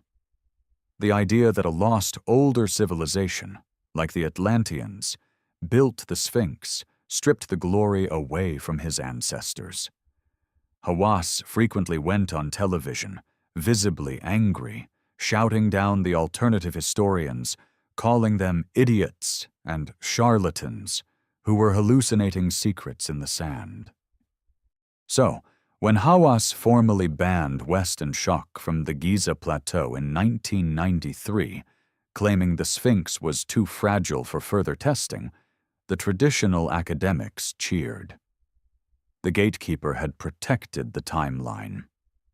But then, something incredibly hypocritical and highly suspicious happened. Just a few years after loudly declaring that the Sphinx was strictly off-limits to all radar and exploration, the Egyptian authorities quietly opened the back door. They granted an exclusive, highly secretive permit to a wealthy American millionaire named Joseph Shore. The Shore Foundation, heavily funded and well-connected, brought in their own team of geophysicists to conduct brand-new radar scans around the Sphinx. The alternative history community was outraged. Why did the fragile, crumbling limestone suddenly not matter anymore? Why was a private, millionaire-funded group allowed to scan the exact same areas that West and Schoch were banned from? The hypocrisy poured gasoline on the conspiracy fire. It looked exactly like a corrupt bureaucracy selectively selling access to the highest bidder, completely ignoring their own environmental safety rules. And the rumors only got darker from there. If you talk to the local Egyptians, who live in the village of Nazlet el Saman, which sits directly across the street from the Sphinx enclosure, you will hear stories that are never published in mainstream archaeological journals. These are the stories of the gaffers, the local guards and laborers who have worked the Giza Plateau for generations. According to massive, persistent rumors in the late 1990s and early 2000s, the real archaeology at Giza did not happen during the day when the tourists and the cameras were around. It happened in the dead of night. Locals whispered about witnessing heavily armed military cordons quietly locking down the Sphinx enclosure after midnight. They described seeing massive canvas tarps and scaffolding suddenly erected over the paws of the monument, completely blocking the view from the street. They reported the harsh glare of industrial floodlights piercing the desert darkness, and the low, heavy rumble of drilling equipment echoing off the pyramids, while the rest of Cairo slept. Unmarked trucks were allegedly seen moving in and out of the restricted zones before sunrise, carrying debris or perhaps something much more valuable. Were these just the overactive imaginations of locals looking to spin a good yarn for tourists? Or was the Egyptian Antiquities Organization secretly excavating the very chambers they publicly claimed did not exist? Let us look at the cover-up theory logically. Imagine you are Dr. Zahi Hawass. You are absolutely terrified that the American geophysicists might actually be right. Thomas Dobecki's 1991 seismic data definitively proved there was a massive, rectangular room 15 feet beneath the front paws. You cannot just leave it there. If you do, the alternative historians will hound you for the rest of your life. But you also cannot excavate it on live television. Because if you open that chamber in front of CNN, and you find an alien machine, or a 10,000-year-old Atlantean library, your entire career, your religion, and the history of your nation are instantly destroyed. So, what is the safest, most logical political move? You do it in secret? The conspiracy theory proposes a brilliant, insidious strategy known as the empty room narrative. According to this theory, the authorities brought in private teams under the cover of military darkness. They drilled a small shaft down into the rectangular void beneath the paws. They dropped a camera down, and they found exactly what Edgar Cayce had predicted: the legendary Hall of Records. But instead of announcing it to the world, they spent weeks quietly and systematically emptying the chamber. They packed up the ancient technology, the unreadable scrolls, and the impossible artifacts in the middle of the night, loaded them into military trucks, and drove them deep into classified, underground government vaults. Once the chamber was entirely stripped bare and swept clean, the authorities could finally relax. Years later, they could casually invite a hand-picked, friendly documentary crew to film them drilling a small hole into the bedrock. They could look at the camera, drop a light down into the void, and say, "Look, world, we finally checked that radar anomaly. See? It is just a natural, empty cave caused by groundwater. There are no Atlanteans. The conspiracy theorists were lying to you." It is the perfect crime. It is like the police secretly raiding a bank vault, stealing all the gold bars, and then inviting the press inside the next morning to proudly declare that the vault was always empty. You use the truth, the existence of the physical room, to hide the bigger truth of what was actually inside it. Is there hard, irrefutable proof that this secret midnight raid actually happened? No. If there was, it would not be a conspiracy theory. It would be the biggest news story in human history. But the complete lack of transparency, the tyrannical control of the gatekeepers, the aggressive silencing of opposing scientists, and the highly suspicious, selective granting of permits created an environment where nobody trusted the official narrative anymore. The Supreme Council of Antiquities acted exactly like an organization with a massive, world-shattering secret to hide. Whether they were truly hiding the lost legacy of humanity or just aggressively defending their own fragile academic egos, the result was the exact same. The ground beneath the Sphinx was officially declared off-limits. The mystery was sealed behind iron grates, concrete plugs, and red tape. But the Sphinx is not the only monument on the plateau. As we are about to see, if you cannot find the truth buried beneath the lion's paws, you might just find it hiding deep inside the natural plumbing of the earth itself. Let us take a deep breath, step away from the blinding floodlights of midnight military raids, and put the conspiracy theories on pause for a moment. If we take Dr. Zahi Hawass and the Egyptian Antiquities Organization at their word, that there is no grand cover-up, no hidden alien technology, and no confiscated Atlantean library, then we are still left with a massive, undeniable physical problem. The Japanese radar in 1987 detected tunnels. The American seismic equipment in 1991 detected a massive, perfectly rectangular room 15 feet beneath the front paws. These are not rumors. These are hard, peer-reviewed scientific data points. If these hollow voids are not the magical Hall of Records, then what exactly is sitting down there in the dark? To answer this without relying on science fiction, we have to look at two incredibly fascinating, yet entirely natural and historical explanations. The first explanation requires us to look at the very bones of the Earth itself. The Giza Plateau is entirely made of limestone. As we discussed earlier, limestone is a relatively soft, porous, sedimentary rock, but it has another unique chemical property. It is highly water-soluble. Over millions of years, when slightly acidic rainwater or flowing groundwater moves through solid limestone, it slowly eats away at the rock.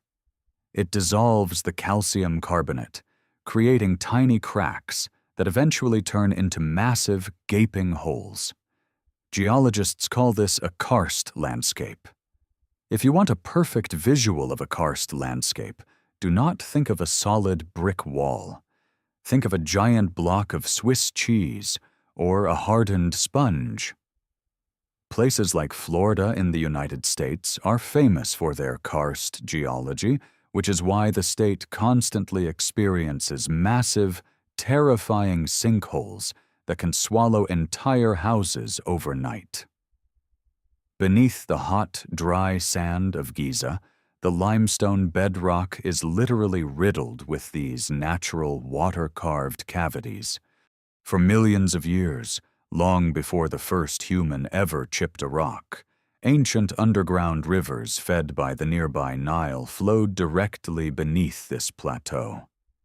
These subterranean rivers aggressively hollowed out the bedrock, leaving behind a vast, chaotic, and completely natural network of caves, sinkholes, and blind shafts.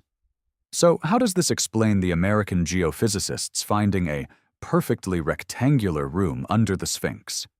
It comes down to how computers interpret invisible data. Remember, seismic refraction and ground-penetrating radar are not taking high-definition 4-megapixel photographs of the underground. They are bouncing invisible waves off of dense surfaces. The computer software takes those chaotic, bouncing echoes and tries its best to draw a picture for the human eye to understand. Often, when early 1990s geophysical software encountered a massive, jagged, natural underground cave, the algorithm would attempt to simplify the data. It would smooth out the rough edges on the computer screen. A completely natural, irregularly shaped sinkhole carved by ancient water could easily be rendered on a computer monitor as a sharp, artificial-looking rectangle. In this highly grounded geological scenario, the Hall of Records is nothing more than a beautiful, completely natural cavern created by Mother Nature, falsely disguised by computer software as a man-made room.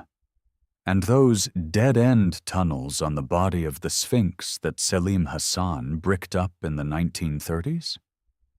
They were likely just natural fissures in the rock that ancient workers accidentally bumped into while carving the lion.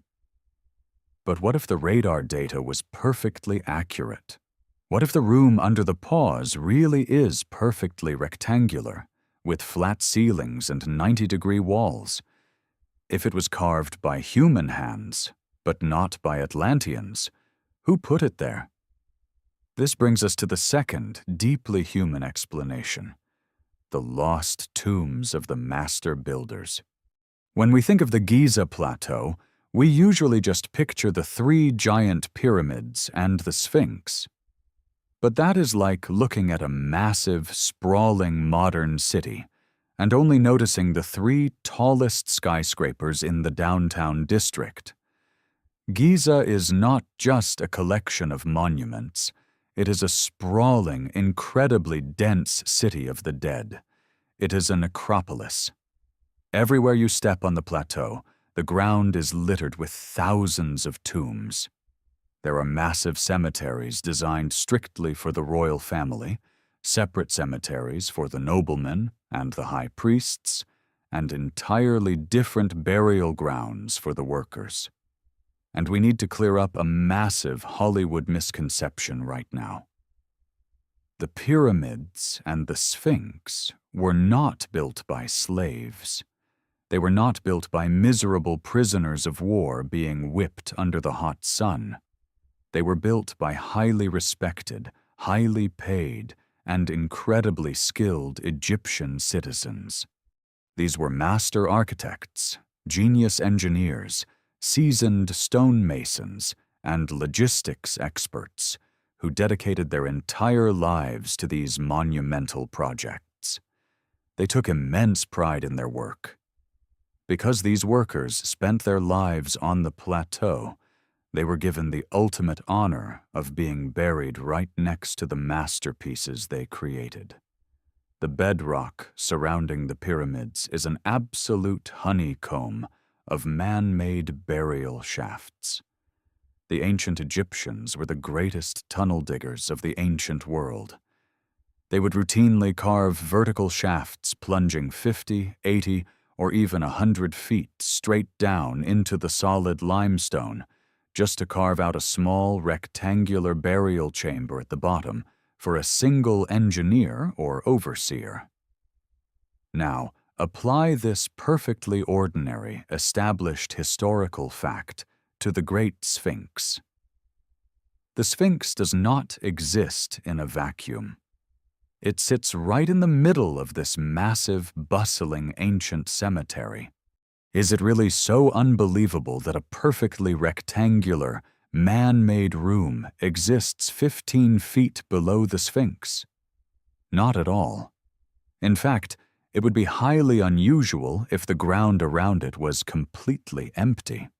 If archaeologists were finally allowed to drill through the bedrock and drop a camera into that void beneath the paws, they might not find the golden technology of a lost continent. But they might find something just as profoundly moving. They might find an unfinished, forgotten tomb. Perhaps it is the tomb of the lead architect who actually designed the majestic face of the lion. Perhaps it is the burial chamber of a high priest who oversaw the spiritual rituals inside the Sphinx temple. Or maybe it is a chamber that the ancient builders started to carve, realized the rock was too unstable or too close to the water table, and simply abandoned halfway through. Finding an intact, sealed Old Kingdom tomb directly beneath the most famous statue on Earth would still be the archaeological discovery of the century. It would not rewrite the timeline of human evolution, but it would put a very real, very human face on the magnificent minds that actually shaped the ancient world. It grounds the mystery in reality, proving that the truth of our ancestors is often breathtaking enough without needing to invent lost continents. But as comforting and logical as the natural cave and the forgotten tomb theories are, there is one final bizarre underground structure located just a few hundred yards from the Sphinx that refuses to play by the rules. It is a discovery so strange, so deep, and so completely flooded with water that it forces us to ask if the voids under the Sphinx are connected to a much larger, darker subterranean plumbing system. If we want to understand what might be hiding inside the rectangular void beneath the paws of the Great Sphinx, we do not need to rely entirely on computer radar anomalies or the psychic visions of Edgar Cayce. We just need to take a short, 5-minute walk across the hot sand. Because just a stone's throw away from the Sphinx, buried deep beneath the causeway that connects the Great Pyramid to the Sphinx Temple, lies one of the most astonishing, baffling, and undeniably real subterranean structures ever discovered in Egypt. It proves, without a shadow of a doubt, that the ancient builders were absolutely capable of creating massive, complex, multi-level underground facilities. It is called the Osiris Shaft, and its very existence changes everything we know about the ground beneath Giza. The story of the Osiris Shaft actually begins in the 1930s with Selim Hassan, the same meticulous archaeologist who cleared the sand from the Sphinx and found those mysterious dead-end tunnels on its body. While excavating the causeway of Khafre, Hassan found a deep vertical shaft cut perfectly into the solid limestone bedrock. He climbed down into the dark, but he hit a massive roadblock. The shaft was completely flooded with deep, murky groundwater. Without modern pumping equipment, Hassan could not go any further.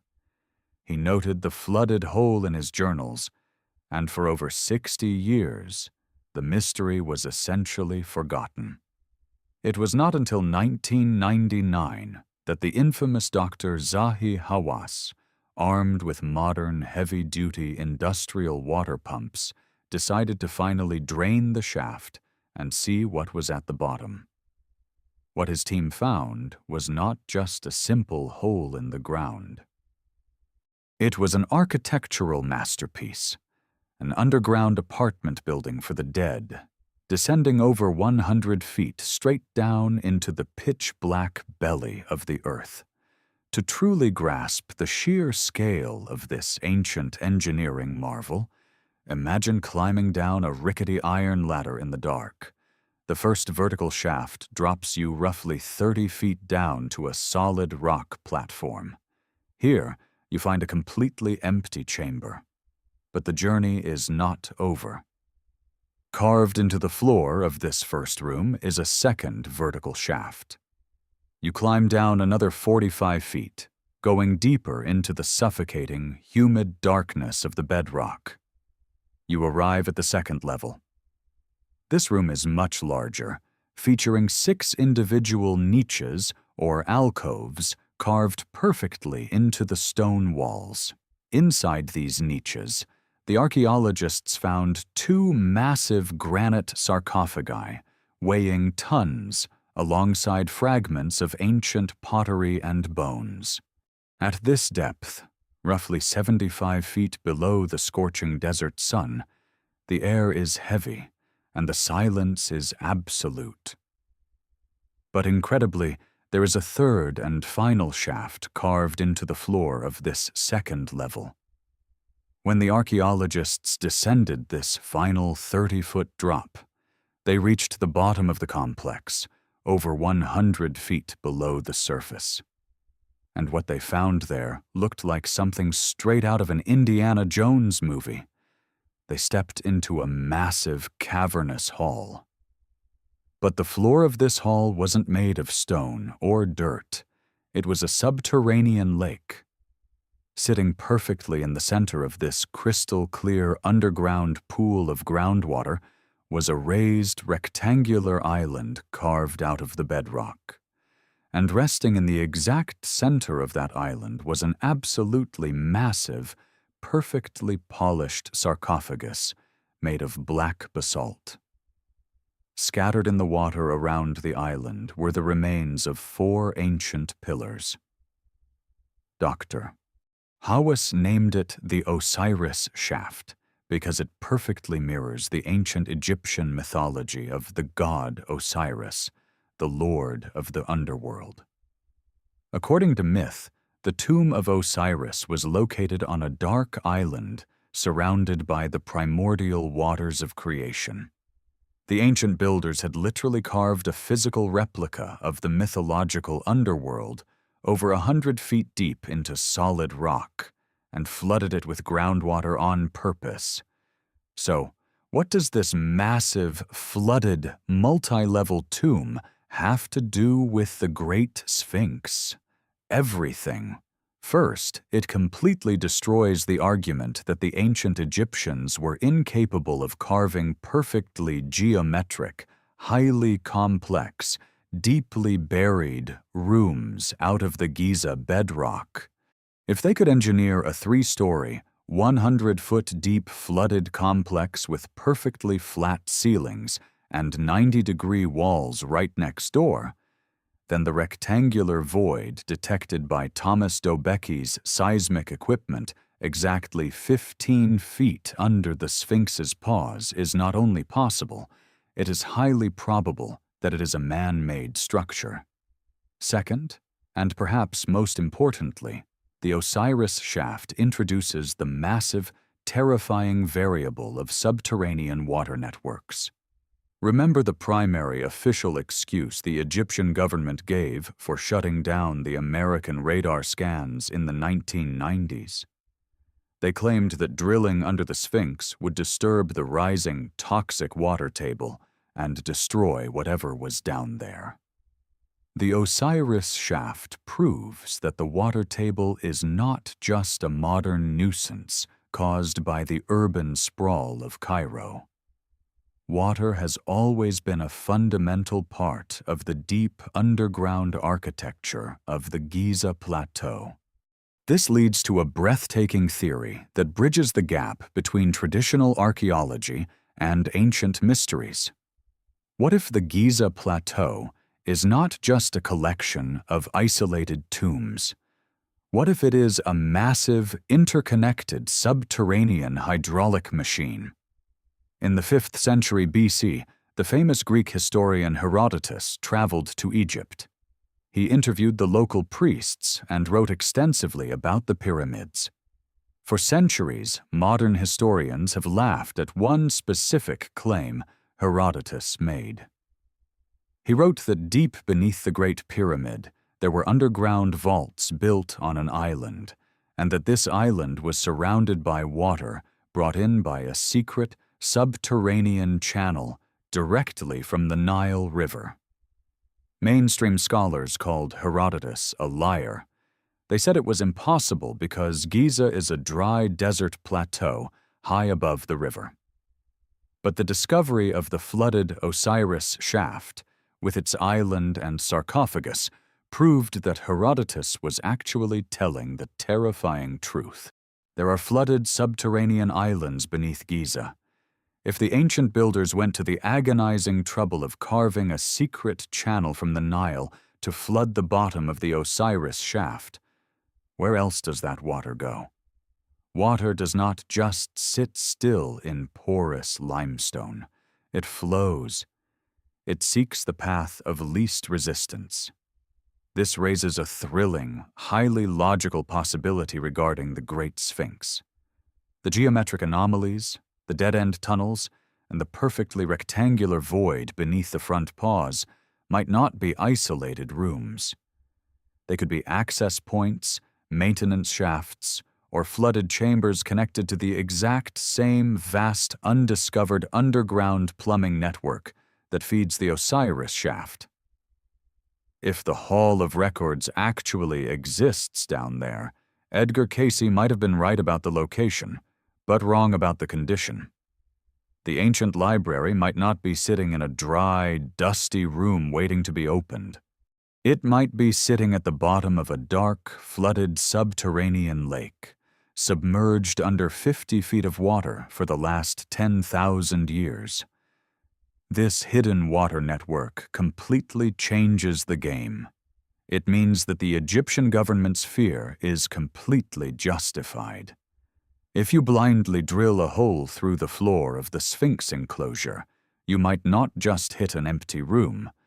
You might accidentally puncture the roof of a highly pressurized, flooded subterranean canal system, causing the water to rush up and literally wash the foundations of the Sphinx away from the inside out. Whether the voids under the Sphinx hold the golden history of Atlantis, an unfinished burial chamber, or the dark, rushing waters of an ancient hydraulic network, one thing is absolutely certain. The bedrock of Giza is not solid. It is hiding a labyrinth. And for decades, the only way to see inside that labyrinth was to dig, to drill, or to pump out millions of gallons of water, all methods that the Egyptian government strictly forbade. The mystery seemed permanently locked in the dark. That is until the 21st century arrived, bringing with it a brand new technology straight out of the realm of astrophysics, a technology that does not require drills, does not require dynamite, and does not even require touching the stone. The era of digging in the dirt was ending, and the era of looking through the stone with the power of the stars was about to begin. For over a century, the battle to uncover the secrets of the Great Sphinx has been a story of brute force colliding with impenetrable bureaucracy. Howard Vyse used dynamite. Selim Hassan used armies of men with shovels. Thomas Dobecki used massive sledgehammers to send acoustic shockwaves into the bedrock. And at every single turn, the gatekeepers of traditional Egyptian archaeology stepped in, raised their hands, and yelled, "Stop!" They cited the crumbling limestone, the rising toxic water table, and the sheer physical danger of digging near a priceless monument. They successfully locked the iron gates, confident that as long as they controlled the shovels and the drilling permits, the mysteries buried beneath the paws of the lion would remain perfectly safe in the dark. But the gatekeepers made a massive miscalculation. They assumed that archaeology would always require digging. They did not anticipate the dawn of the 21st century, where the solutions to ancient mysteries would not come from the dirt, but from outer space and the cutting edge of Silicon Valley. If you cannot dig through the rock, and you cannot drill into the rock, the only option left is to look straight through it. Welcome to the future of archaeology, the era of Muon tomography. To understand this mind-bending technology, you do not need a degree in astrophysics. Just imagine standing outside on a sunny day. You know that invisible UV rays from the sun are hitting your skin. But there is another kind of invisible rain constantly falling from the sky. Every single second of every single day, the Earth is being bombarded by cosmic rays from deep space. When these cosmic rays crash into our upper atmosphere, they shatter and create subatomic particles called muons. Muons are essentially nature's free, completely harmless X-rays. They are incredibly heavy and travel at nearly the speed of light. Because of this, they pass easily through empty space, the atmosphere, and even the human body. But when they hit something incredibly thick and dense, like millions of tons of solid limestone bedrock, they begin to slow down, scatter, or get absorbed. By placing highly sensitive photographic plates or electronic muon detectors in and around an ancient monument, scientists can essentially catch these particles as they pass through the stone. It works exactly like a medical X-ray. If you place a detector next to the Sphinx, and there is a massive, hollow, rectangular room hidden 15 feet beneath the front paws, more muons will pass through that hollow, empty space than through the solid bedrock next to it. A supercomputer analyzes the particle counts and paints a flawless, high-definition 3D picture of the hidden voids. There is no drilling. There is no digging. There is zero vibration, and it does not disturb the toxic groundwater. It simply sits there, passively collecting starlight. And the most terrifying part for the mainstream historians? It absolutely works. In 2017, an international team of scientists launched the Scan Pyramids project. They placed muon detectors inside and around the Great Pyramid of Giza. For decades, traditional Egyptologists aggressively swore that we had found every single room inside the pyramid. They claimed the internal layout was a closed book, but the muons proved them completely wrong. The cosmic rays revealed a massive, previously undiscovered void located right above the Grand Gallery. It is a hidden chamber roughly the size of a 200-seat commercial airplane, sealed away for 4,500 years. The Antiquities Ministry was forced to rewrite the textbooks on live television. If Muon tomography can find a hidden mega-chamber inside the dense core of the Great Pyramid, it can absolutely, unequivocally verify the perfectly rectangular room that Thomas Dobecki's seismic radar found beneath the Sphinx in 1991.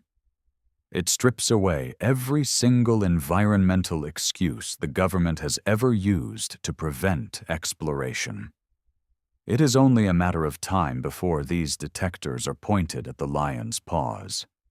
But seeing a glowing shadow on a computer monitor is only half the victory. Eventually, human curiosity demands that we see exactly what is inside that room. Are there golden Atlantean tablets, or just ancient mud? If we cannot send a human down there, we will send a machine. Enter the age of micro-robotics and fiber optics. In the past, excavating a chamber meant carving a tunnel big enough for a grown man to swing a pickaxe. Today, engineers only need a hole the size of a single human finger. Through a microscopic, non-destructive drill hole, or even through the natural pre-existing karst limestone fissures that riddle the Giza Plateau, scientists can deploy a new generation of robotic explorers. Think of highly flexible fiber optic snakes equipped with ultra-bright LED lights and high-definition cameras. But it goes far beyond a camera on a wire. Robotics laboratories are currently designing miniature remote-controlled rovers that look like small metal insects. These micro-drones are equipped with tiny 3D laser scanners, chemical sensors to test the air for ancient organic material, and even miniature ground-penetrating radar of their own. We have already witnessed the prologue to this robotic revolution. Over the last 2 decades, projects like the Upuat-2 and the Jedi rover sent custom-built robots crawling up the impossibly narrow 8-inch air shafts deep inside the Great Pyramid.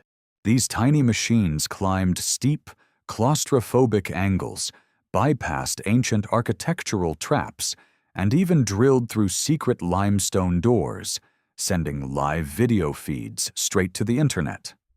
Now, imagine deploying a fleet of these waterproof micro-drones into the flooded, pitch-black waters of the Osiris Shaft. Imagine sending robotic snakes slithering into those mysterious dead-end tunnels that Selim Hassan found on the body of the Sphinx back in the 1930s. They do not need oxygen. They cannot trigger a catastrophic cave-in. And they can map out the vast subterranean hydraulic network of Giza without moving a single grain of sand. The traditional gatekeepers built their empires by controlling who was allowed to touch the monuments, but you cannot build a wall thick enough to stop a robotic snake the width of a pencil, and you cannot legislate against cosmic rays raining down from the galaxy. The technology has officially outpaced the bureaucracy. The secrets buried beneath the Great Sphinx have been protected by blowing sand, toxic water, and fierce political secrecy for thousands of years. But their time in the shadows is finally running out. The age of blind guessing and wild conspiracy theories is coming to an end. The era of total, undeniable illumination has arrived. So, what is truly hiding beneath the massive stone paws of the Great Sphinx? After centuries of dynamite blasts, ground-penetrating radar scans, and bitter academic wars, we are left standing on the edge of the ultimate archaeological cliff.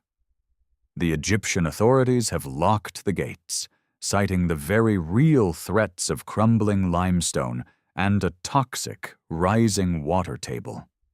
From a purely scientific and conservational standpoint, their fear is entirely justified. They are fighting a desperate battle to protect the most iconic monument on Earth from literally dissolving into dust. But the extreme secrecy, the suddenly revoked permits, and the aggressive silencing of rogue geologists have cast a long, dark shadow over the Giza Plateau. When a powerful bureaucracy bans modern scientists from simply dropping a camera into a perfectly rectangular void, they do not just protect history, they inadvertently create a massive breeding ground for conspiracy. Whether it is a deliberate, orchestrated cover-up designed to protect a fragile, outdated academic timeline, or just an overly defensive government trying to save a dying statue, the final result is exactly the same. The truth remains buried in the dark. Ultimately, the true value of the Great Sphinx does not depend on what is buried underneath it. Whether it guards the golden, high-tech records of Atlantis, the incredible legacy of a forgotten Ice Age civilization, or simply the flooded, empty tomb of a brilliant ancient Egyptian architect, the monument itself is a triumph. The Sphinx forces us to look in the mirror and deeply question everything we think we know about our own origins. It stands as a majestic, 240-foot-long reminder that human development is not a simple, straightforward line drawn in a school textbook. It is a messy, deeply complex cycle filled with forgotten golden ages, devastating cataclysms, and brilliant minds that we are only just beginning to understand. The story of humanity is a massive book with half of its pages violently ripped out. And maybe, just maybe, those missing chapters are waiting for us right now, patiently resting beneath the shifting sands of the Sahara.